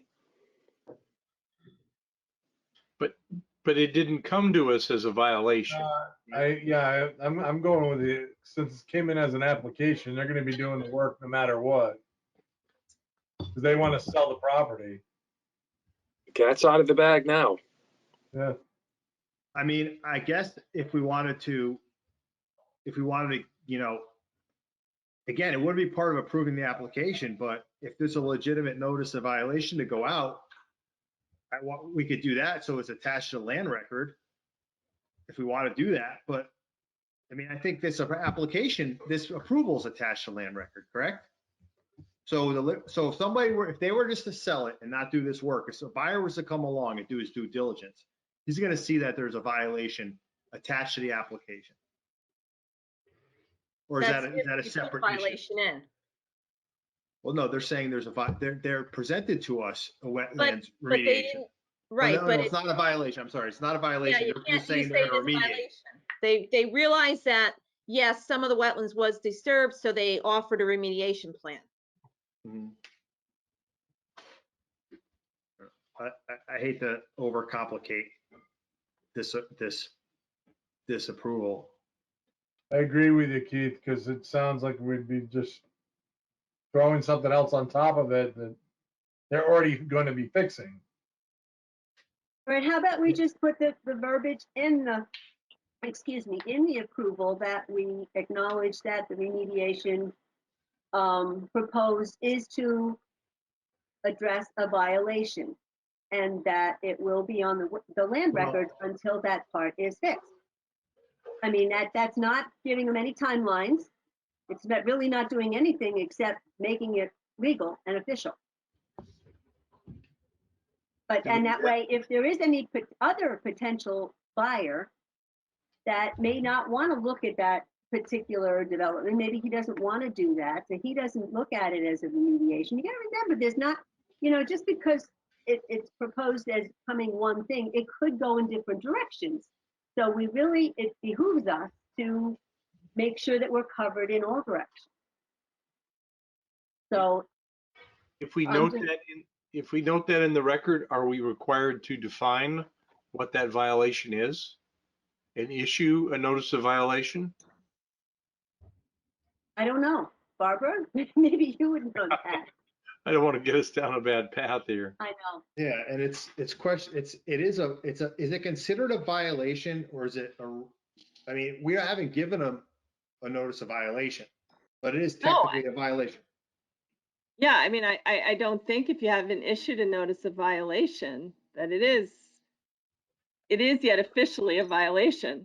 Yeah, it's basically the soil scientists, based on the review, I asked some questions and he went back out and said, actually, you're right. There is an area of wetlands that was disturbed. And then he said, we're giving you a remediation plan. So they realized it based on, during the process we had with the commission and questions that were being posed. Yeah, I mean, I suppose that's basically an implicit admission, then you can look at it that way. On the property owner's part, because why else do you come in with an application for remediation? So So how's the best way to address it in the approval, or do we not address it and just pretend like we never saw it? It's not that we didn't see it. It's gonna be part of the document, the file document on the land record. This Yeah. application is approved and they're showing that in order to fulfill the obligations of this approval, they have to fix it. It's bonded. It's gonna have a $40,000 bond on it. It's part of the application. you certainly can deal with it that way. That's in the commission's discretion, but I don't see a problem with doing it that way. What's the way that Keith just mentioned? It's done. If that's the way the commission wants to handle it, you don't have to, but. Can But can it just be added as a notation on the plan set where, under the condition A, where it could be item D that says the remediation for the found violation. Or I wouldn't say violation, wetlands disturbance, maybe. Area of Right. wetlands disturbance.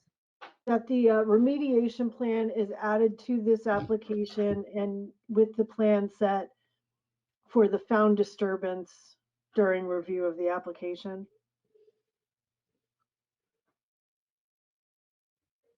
Would you say that again, please? Because I got. It's a little, Isn't it already it's a included? little confusing. But isn't it already included? Isn't that part of this application that we're approving?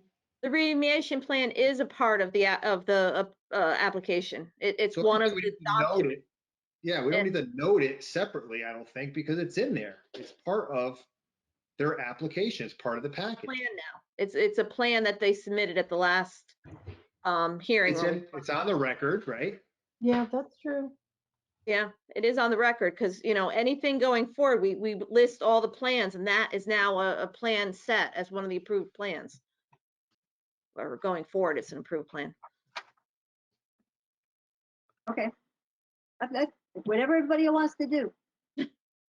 I just wanted to bring I it up. agree. to If show you it- if covered. it's part of their plans and those are the plans you're approving, then you shouldn't need to have anything separate.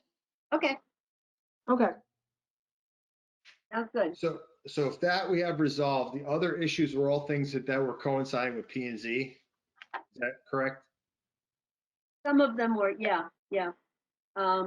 Oh, the other thing was if the basins do end up being dry, we normally only allow them to be mowed twice a year in June and September. And that's not listed anywhere on the plans. So that should be a condition. And that's usually normal, right? Yeah. Yeah, I do believe that Mr. Edwards said that they were gonna mow it. That's right. And it's like, well, you can't be mowing it. Yeah, but the maintenance is twice a year. Yeah, but he was talking and he said that the Mow it. area was gonna be lawn, like grass, and they were gonna mow it. Why didn't they And do that? there's nothing on the plans that say that it's, we didn't say, plans should say it's only mowed June and September. Yeah, that's So we can we can make them add a note to the plan set. that's easy.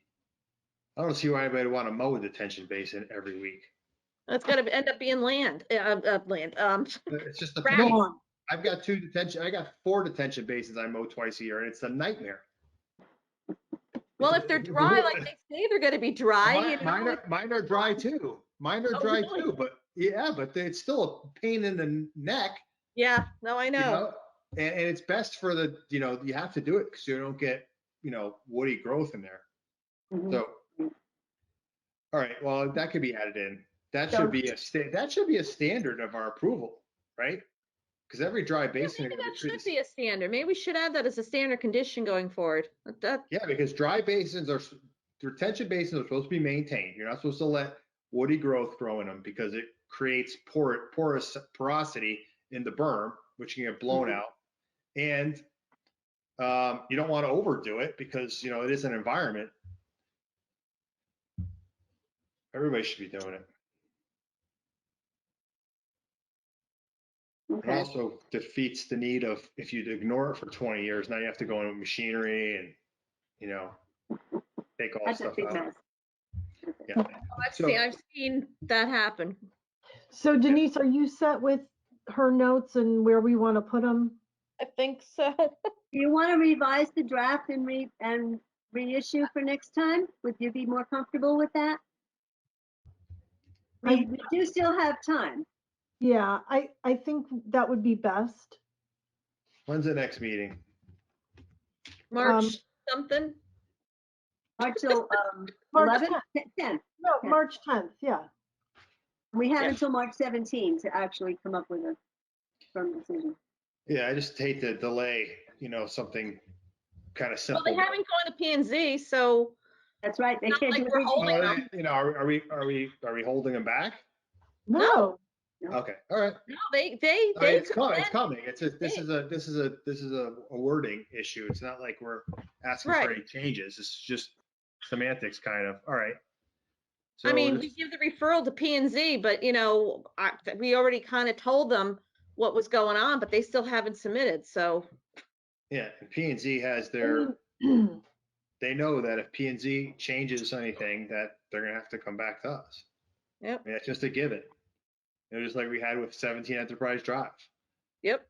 They want to drink, Well, that is in our standard conditions, It says that,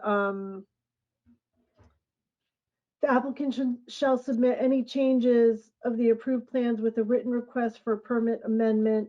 And it'll determine if said changes are acceptable under the permit or if a new application is required. That's a standard in our standard requirement. So then what do we have to address? If that's a standard requirement, what's wrong? Then what needs to be changed on this draft? The wording on the, if a Pipe? pipe is encountered, and addressing it impacts the wetland, a permit modification application would be required. And then the storage, any storage or containers not shown on approved plans must be placed on approved paved service. And mowing can be, Done take place twice a year. Okay, so there's three things. Yeah. It's fine. If you guys are comfortable with that, I mean, we can make the changes. I can email it to Lois just as verification before I mail it out, if you're all comfortable with that. I think we definitely made That it way more you could- concise and easier. Okay. So I'm okay with that. If everybody else is okay with that. 3 changes. Okay. So then I guess you can take your vote. Okay, so Lois, you started with a motion, right? Did I do No. that? She No. just discussed it, yeah. You just started talking about the changes? All right, would someone like to make a motion to accept this draft with 3 changes? I'll make the motion. A motion for Commissioner Spence, second. Second. Second by Commissioner Hall. All in favor? Aye. Aye. Any objections? No. Any abstentions? No. Motion passed unanimously.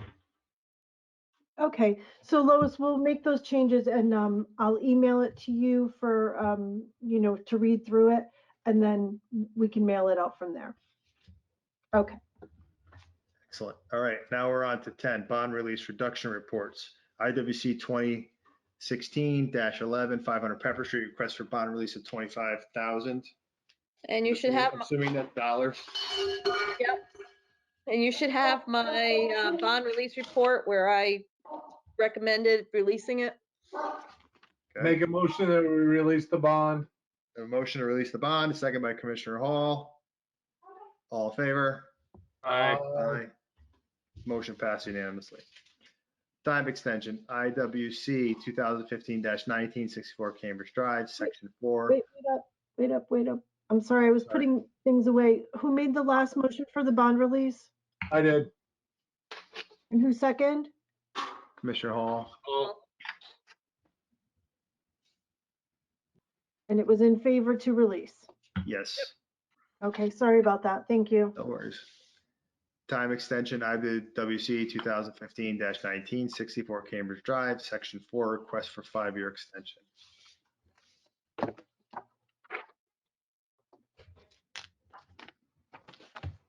What is someone presenting on that?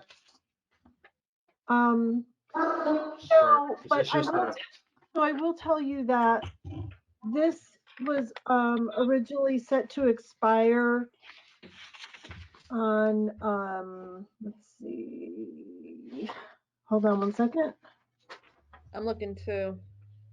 No, I had it written down.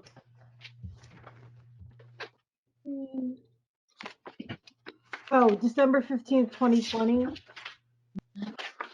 So, but I think with the governor's extension, which is, I believe, what Kevin is referring to, it would possibly be considered still active, and then the commission could grant their extension. Hi, Kevin. There you go.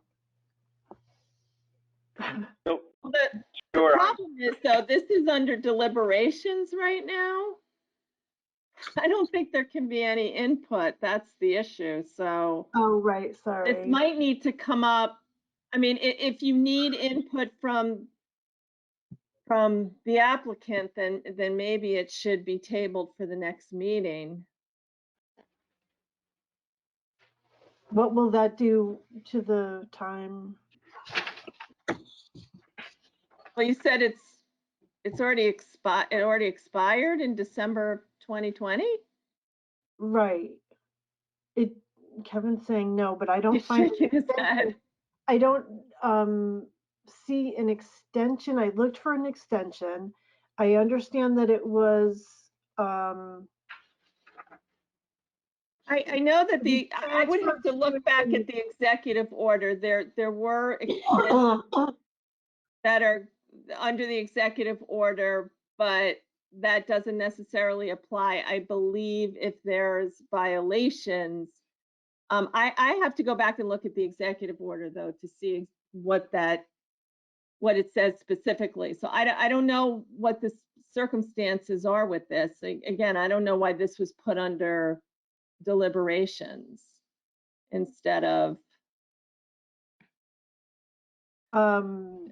that's where we normally put time extensions. But Okay, no, I'm just saying if the applicant, in fairness to the applicant, if there's some presentation or some additional information that they want to present to the commission, that's where I'm saying perhaps it should be tabled, but that's up to the commission. It's just unfortunately, we can't let Mr. Solly speak at this point. so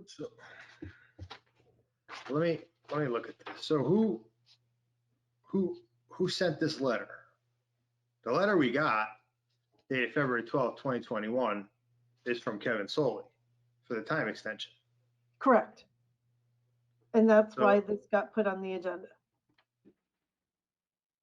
Well, does he explain in the letter what the basis is for the time extension? Want to read it into the record or something? I mean, Sure, I can read it. So it says, Dear Commissioners, on behalf of Astro Landing Land Holdings LLC, of which all the rights and obligations of the permit were transferred to from New England Materials LLC on January 15, 2020, we formally request the Commission grant an extension of the time allowed to complete the work associated with the above referenced permit approval by 5 years to December 16th, 2025. Difficulties in coordinating efforts among team players and other delays as a result of the current state of emergency in Connecticut have made completing the process in a timelier manner problematic. Please refer to Governor Ned Lamont's executive orders, including but not limited to number 7JJ regarding the tolling of land use and building permits during the COVID-19 pandemic. And the application referenced was Inland Wetlands Permit IWC 2015-19, 64 Cambridge Drive, Section 4, Monroe, Connecticut.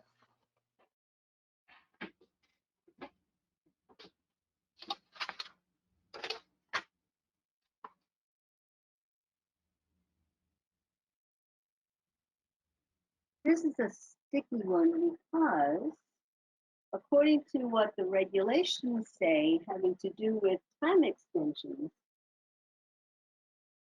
gotta find it, hold on a minute. It says if there's any apparent violations or some other thing.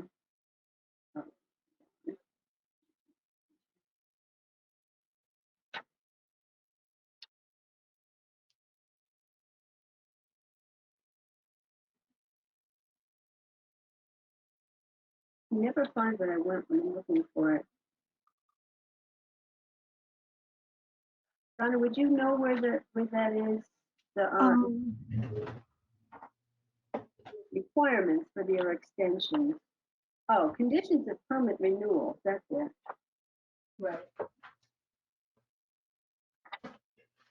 so my question is, if the letter's authored by Kevin, why can't, and it was put on the agenda, why can't he speak about it? Because this is during deliberations, the agenda specifically says no public input. I mean, normally you can't, nobody can speak during deliberations except the commission members and staff. Wait, oh, because this is under the deliberation Right. session. I'm trying to get the executive order that's referenced in the letter.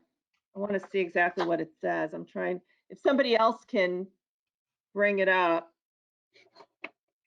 that would be helpful. I'm having some problems here. I'd like to see what it says because as I recall, there is a tolling provision, but it doesn't necessarily apply if there are violations.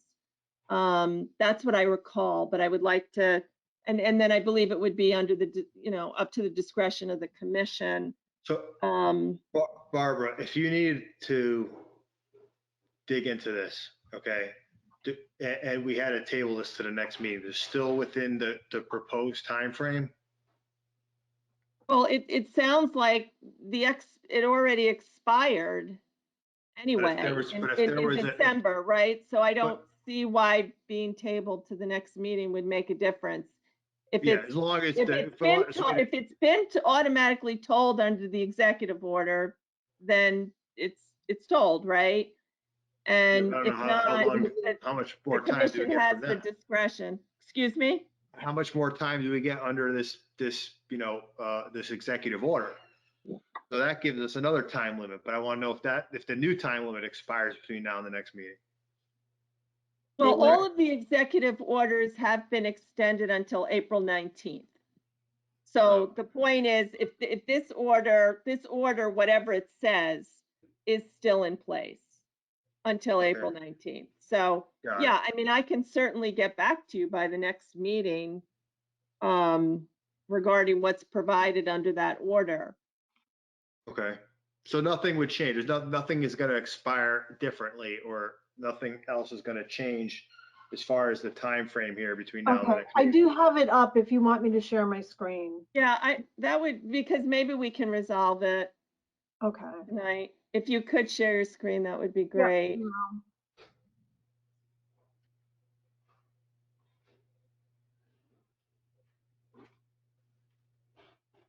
Okay, can you all see that? It's not so easy to read, but If you could blow it up a little bit. yeah, and one click. let's get past the whereas clauses. Let's see. I think you guys have the ability to blow it up.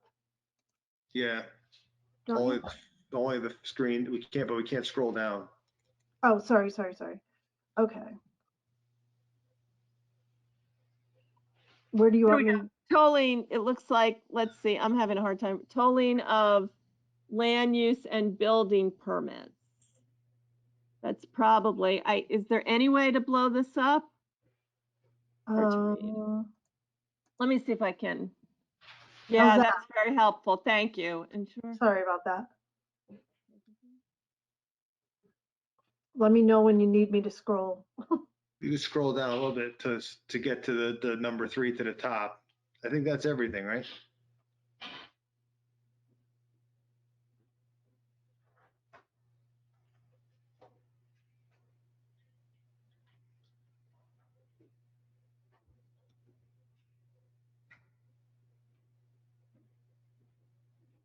Okay, yeah, this is what I remember now, because I remember this came up in zoning. So what the executive order says, it does say that all of these permits shall not expire during the period of emergency, which we are still in. However, it does then say at the end of that section, this section shall not apply to an approval or permit whose holder was in violation of the terms and conditions of the approval as of March 10th, 2020, or who violates such terms and conditions during the state of emergency. So in other words, the tolling applies by executive order unless there's a violation of that permit, which has been, which otherwise would be tolled.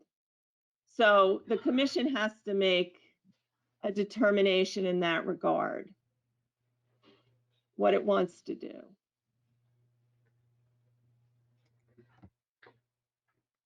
Well, we know that there's a violation on the property, but that may not be in violation of that particular permit.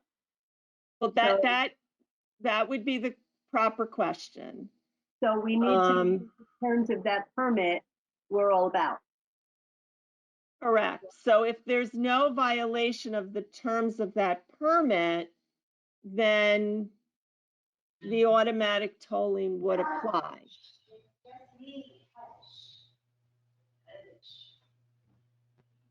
Now, that doesn't mean you have to grant a 5-year approval. It just means that it didn't expire as of December 2020. It's still in effect. So that would be under the discretion of the commission, whether you want to grant that further extension. So again, the first question is, has there been a violation of the permit? If there has been, then it seems to me that, the tolling didn't take place and the permit has expired. If there's no violation of the terms of the permit, that permit is still in effect because it's been tolled. And now the property owner is asking for an additional 5-year extension based on the reasons set forth in the letter. That would be in the discretion of the commission to grant or not. Okay. All right. Let me ask Denise a question. What do you know about this IWC 2015-19? Because I have no idea what it is. I don't even know if I'm supposed to. I had to do Apologize if I- research. No, I had to do research because it was before my time as well. And this was the one where I hear feedback, I'm sorry, where they were to do the cul-de-sac off of Cambridge Drive. There was a basin and there were a bunch of plantings. Oh, it became part of that new application, right? It was part of the, right. That's, I think, this is what was part of the application where they put the, the building and they had the planting, the remediation of the Yeah. cul-de-sac coming off of 64. So that was a previously approved Because section. what I did is I pulled out the approval and then I went, back to try to find the plans so that I knew because it was before my time as well. And was there a violation associated with that? I mean, there was, the first violation that was ever written up was the one that we did. Okay, but this. There was this- discussion of violations where, I think where the town sat down with the property owner and there was supposed to be, I'm trying to find the word I'm thinking of, but, Well, and they were working to fix things. And that's why I think there were so many applications. okay, I think what we're gotta figure out here is if it was a violation, it's expired, right? It's done. If it was just an application, we still have until April 15th, correct? To determine and give him an extension? Well, if he's That's what I asking, don't understand. he's asking the extension on an IWC application though. I know, that's why, but I don't know why we were discussing a violation. I don't know where that, No, what I'm saying is, let's assume there was no state of emergency. This, Mhm. from what you read in that letter, this permit would have expired in December, right? It was Yes. done, Yes, correct? yes. Under the executive order, the permit remains in effect during the state of emergency, which we are still in until at least April 19th. It could go beyond April 19th if the governor's orders are extended. Okay, but that tolling non-expiration, so to speak, does not apply if there was a violation of the permit. So that's why Violation of that, the permit. Okay. of the terms and conditions of the permit. That's the question. Not some other violation, a violation of the terms and conditions of that particular permit for which they're seeking an extension. Okay, if there's no violation of the terms and conditions of that permit by the terms of the executive order, that permit did not expire in December, and therefore the commission would have the discretion now to consider this 5-year extension. That's totally within the discretion of the commission. If there was a violation of the terms and conditions of that permit, and only that permit which they're seeking an extension of, then it already expired Okay. because the executive order would not have applied. Is that clear? I know it's a little bit confusing, but I understand it now, and I think that means that we have to do some research because no one knows what, none of us recall, some of us may have been here at the time, what this is, and certainly not what are the conditions of the permit. So I guess Denise would have to just dig into that a little bit, but we're not going to lose anything because anything would already have been lost, right? So we're going to lose anything by waiting a meeting and understanding what this extension is about. that's right. Because again, if there is a violation, then it already expired. And if there's not a violation, it's going to still be in effect as of, 2 weeks from now. Because certainly the state of emergency will still be in effect. I have the approval letter that's for the application that he's referring to. Because you're talking about the conditions, and I have the conditions listed right in this approval letter from the 2015. It's dated December 15th, 2015. Correct. So I think we should just have you look at it real quick, make sure, everything is still on the up and up with it, and then report back to us in the next meeting. Okay. That sound right? I mean, You can certainly handle it that way. I don't know how else do we determine at this point whether there's a violation of the approval? I've honestly never even heard of that. Well, that's what a lot of violations are, Keith. You mean? Right. The question is whether when you have a permit, are you upholding all of the terms and conditions, or have you violated any of them? That's the question. Well, I guess where I'm confused at is if the work was never done and they had an extension that just expired, they never did. So how do you violate the terms? The only thing I can think of is you did something in reverse, or you did something against, like you did something to the property or that area that was approved to be improved that now was a violation. Like you just dug a hole in the middle of the thing and just left it there. Like, how do you, I'm not sure that I understand the terminology. I don't know if everybody else is on the same, page as me. Maybe right, I'm just missing something. So I don't, maybe the commission, if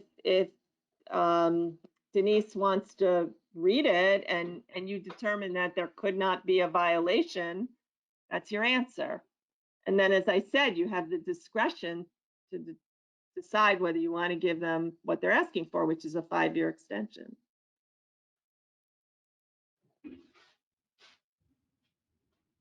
Or again, if you feel like there needs to be more research done on the particular issues, then you can revisit this for the next meeting.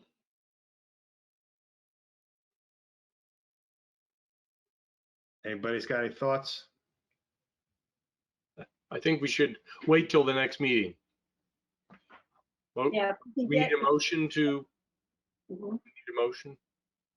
Just to But take. get the terms of that permit, if we could actually see them ourselves and see what the terms were, and like Keith, Yeah, I know you're a little confused about that, but I mean, usually a violation, can be timing, it can be scope, it can be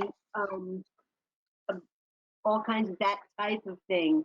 There's more than just not inactivity. So yeah, we do need to see the paperwork, I think, in order to be able to figure it out. Yeah, again, I'm kind of a little lost on it. I don't see if they haven't started it, or if they did and they're asking for a time extension to complete it, it would have to be the completed process, or they're doing something actively, don't have silt fence up and they're doing the work, but we don't have any of these reports that that's being done. So how do you're saying, violation of the approval, but I guess the question is, did they start this and they're just trying to finish it, or it had never even been started? If I could interject for a second, the way, I mean, looking at the conditions I'm reading in here, I believe a lot of this work was proposed in the site plan that they just gave us. Yeah, that's why I'm thinking it's never been done. Although it looked like Kevin was shaking his head no. Like I said, this is before me. I pulled this out today to try to figure this out, so. all right. Is there a structure so that at the next meeting, we could allow the permit holder to speak? Yes, I was just. Yeah, don't put this under deliberation.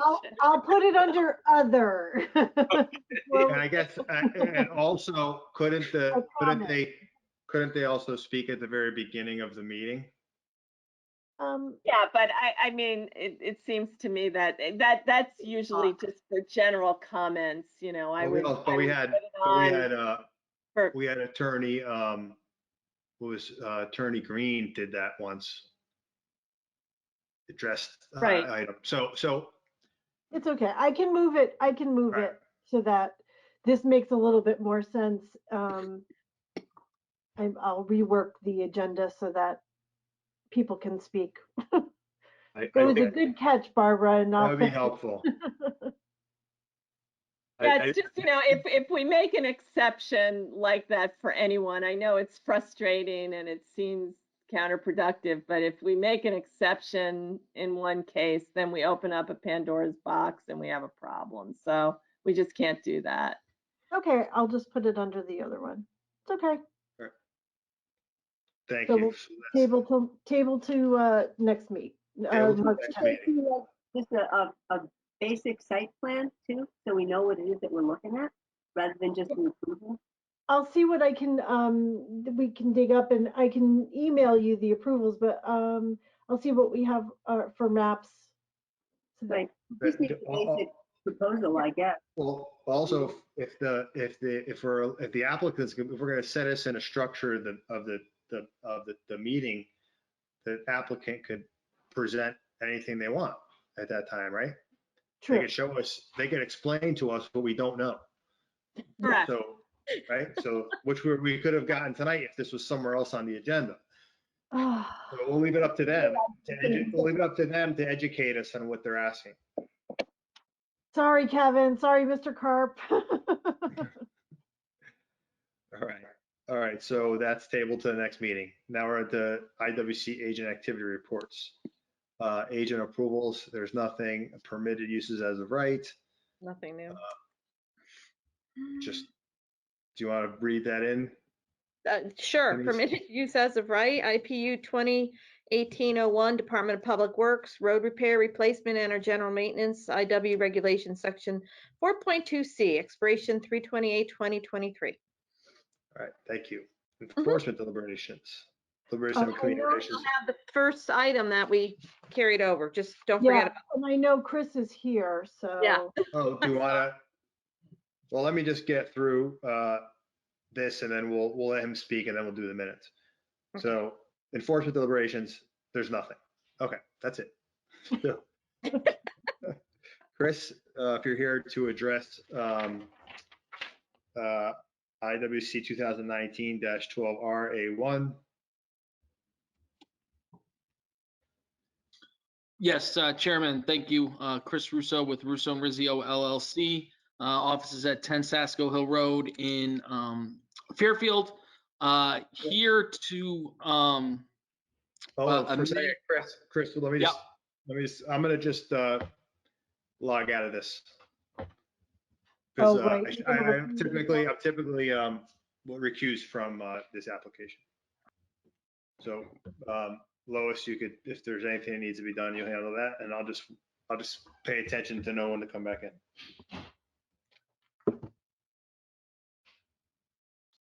Okay, all set. I think yeah, okay. Okay, good, go for it. So we're here for an amendment in the wording of an approval, specifically a condition in approval.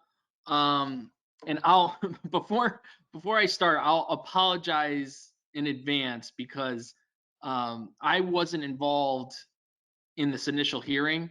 So if I make a presumption, and you all were, so if I make a presumption about something that was done at that meeting, I apologize if that presumption is wrong. But from what I gather from when this hearing happened, it was an application for a excavation and filling permit. I was going to share the plan. It looks like I'm blocked from sharing my screen. Oh, I can, hold on. Okay, sorry. No, it's okay. Let me just hook you up.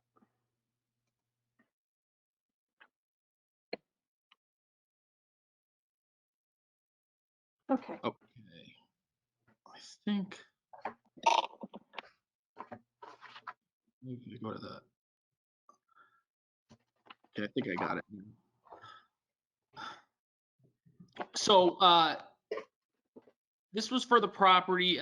There's a whole bunch of different. Actually, it's probably easier if I show you the lot line revision we ended up filing. So the properties that were involved in this application, it has to be one of the most bizarre property lines out there, certainly that I've seen. There was 3 properties essentially that were involved. There is this property that's in Trumbull, 7180 Main Street, which is predominantly in Trumbull, but has a small portion, this triangle that's in Monroe. Then there is 4 Main Street, Monroe, which is also known as 7192 Main Street in Trumbull, which is predominantly in Monroe, but it has this extremely bizarre shape. But it is a separate parcel, and it is owned by a different entity. So they are separated, they're not merged. There's also this piece that is above the one that's owned by my client or was formerly owned by somebody else. And at the time of this application, my client was under contract to purchase this from 5 Victoria Drive. And this was mainly the location of the wetlands remediation. So this is the plan that was, it's one of the plans that was submitted along with that application. You can see it's mostly located in that upper part of the lot line revision I was just showing you. This was, at the time, a part of 5 Victoria Drive. And my client, it was under contract to purchase it. That was not completed until November of 2020. We were finally able to close that. And now that portion of the property has now been merged into this piece, the 4 Main Street and 7192 Main Street property. So it's no longer a part of 5 Victoria Drive. The approval stated that one of the conditions that you can see here, it was condition A. It said combining of all parcels, including 5 Victoria Drive, must be filed on the Monroe land records. It wasn't clear on this part. I wasn't there for this, but if the intent was just for the lot line revision, so my client would complete his purchase of that piece where a majority of the remediation needed to be done, that he would acquire that and then complete the remediation. or if it meant all the different properties, the three different properties that were involved in this. And what we're here to ask tonight is that this condition be amended to just require the filing of the lot line revision Mylar, which is again, this map that's already been filed. So in fact, this condition would just be satisfied automatically. It was filed back in November. And it again is the Mylar that the map that merged this piece with this piece. This was the old property line between the two, and you can see here there's a note. It says revised property line. So now it includes that, and that's where the wetlands remediation work is to be done. So that's the only change we're asking for, just so my client would not be required at this stage to combine these two parcels that front on Main Street, that these could stay separate. My client, definitely has plans in the future, if he gets the necessary approvals for a development that will span these two properties. And once, if they're able to secure the approvals from both towns, they have to go to Monroe and Trumbull. When they would eventually move forward on that project, they would be required to merge these two pieces. But at this stage, before there's any,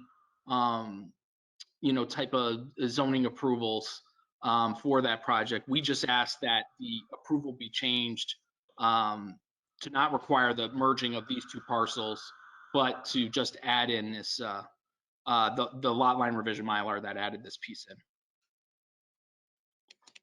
And that's the basics. It's a little bit confusing, so if there's anything you want me to explain out of it, I'm happy to do that. It is just one of the more wackier lots out there.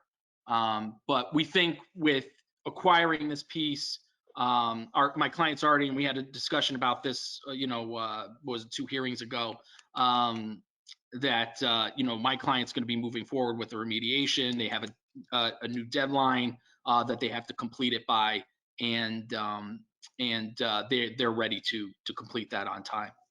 And I will interject, they have reached out to me on that, and we're trying to set up a meeting to get that going. And I know they have somebody lined up that the work is going to take about 2 to 3 weeks. I think the weather may, hopefully the snow gets off the ground, and I think they'll just be able to go ahead and complete that. But we'd also just like to clear up this issue in the approval. So once that's done, and this is already done, this is already recorded, then we can move forward at filing plans and recording the approval. Can you flip back to that document you had that showed the approval? Yes. There. So it's this condition 1A. We combined that portion of 5 Victoria Drive into one of the parcels, but we're essentially asking a revision that it would just be that and would not be the merging of all 3 parcels.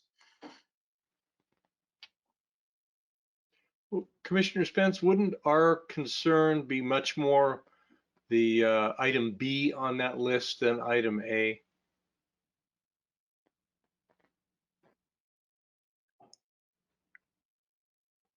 I was under the impression that that was going to be part of the remediation. Because we did state that in this particular approval, and they're only asking to change the first clause, not the second. Am I correct, Mr. Russo? Yes, we're only asking to change 1A. 1B will stay exactly the same, and they have that new deadline that you gave them to complete that. Yeah. Okay, did that answer your question, Mr. Hall? It did. Okay, good. If we please refresh my memory, what is that completion date, Mr. Russo or Denise? Yeah, I have it, I think. We said, when they came in front of us, it was like 60 or 90 days we gave them. I don't remember the end date offhand. But, like I said, unfortunately, I'm quarantining, so I had to, reschedule my meeting with, them tomorrow. Because I don't have my results back yet. We need to make sure that there's enough time that they can get plantings in without having. Which I think is why we said 60 or 90 days because of the snow cover. I think that was, that was the whole reason behind it, because the weather was not conducive to planting at the time. Okay. With glass in front of us. So essentially, we're on track with item B. Yes, on the remediation. Is that item B? I'm sorry. Yeah. Yes. I think it'd be nice if the snow melted, but yes, I think we're Right. That we're might help. on track otherwise. No more snowstorms.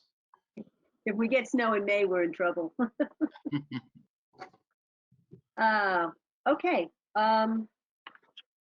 Well, do any of the commissioners have any other questions? No questions. No questions. Okay, can I hear a motion then? I'll make a motion that we accept the applicant's amendment to item A. I second it. Thank you. That's BJ and Clark. All in favor, say aye. Raise your hand. Aye. Aye, aye, aye. And all opposed, abstain. Motion passes. You have your amendment. Thank you very much, everybody. Have a good night. Appreciate it. Good night now. Right. Okay. Where's Keith? Oh, he's back. There he is. I'm here. Okay, so now we're on to the minutes,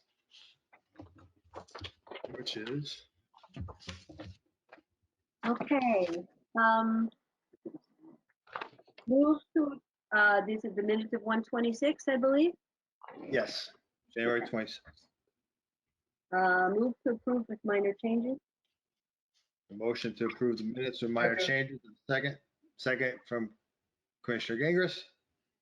Motion by Commissioner Spence. All right, the changes are in, on the first page, second paragraph under number 4. Commissioner Stewart asked for clarification on the meaning of item 10 of the draft. That's just a typo. And Ms. Schellenberg explained that it meant that evidence in the record, not clarified. Explained that it meant that the evidence in the record.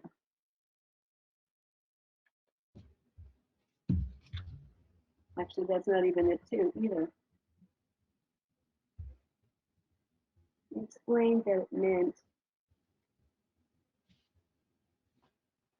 Yeah, I think that's still correct.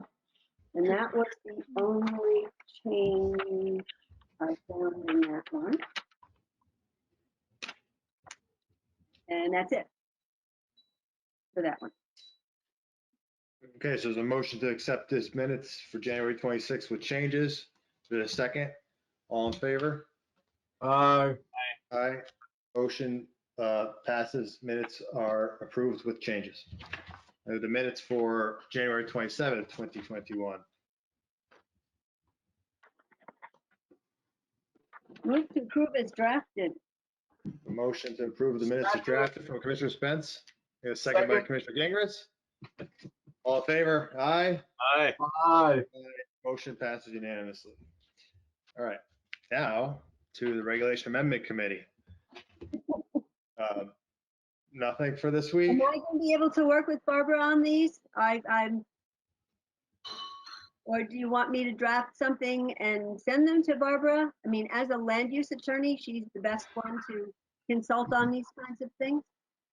I'd be happy to help you, but the first selectman has to agree that it's something I can. Yeah. All right, well, you muted, Barb, you muted. Yep. Right Barbara, here. Sorry. what I was saying is I'd be happy to help, but the first selectman does need to give his approval for me to be involved with the project. So it's certainly something Rick Schultz could speak with him about. Okay, I can Okay. still If throw a that's, few things together and Yeah, you can, excuse me? I can still throw a few things together and pass them once we get approval your way. We don't have to work on it initially. I mean, because I have a basic idea of what kind of things we want to add. Just making it into legalese, I guess, is what we want to do. Yeah, Okay. that's fine. Okay. yeah, definitely draft it, and then we could, just pass it along wherever it's gonna have to go. It's gonna have to go somewhere, right? Okay. It's always best to go to a land use attorney, though. Yeah, I mean, I would say it's likely that it would be approved. I just need to put that out there, Okay. to make It sure shouldn't take very ahead long. of time. They're not extensive changes, so it shouldn't take terribly. Okay, great. Okay. Okay. All right, all set with that. And the Public Outreach Committee? No, okay. Nothing. All right, so I think we're ready to close this. We Make have a a motion. motion to close the meeting. We have a motion to adjourn by Commissioner Gingrich, a second by Commissioner Hall. All in favor? Aye, motion passed unanimously. This meeting is closed at 9:36 PM.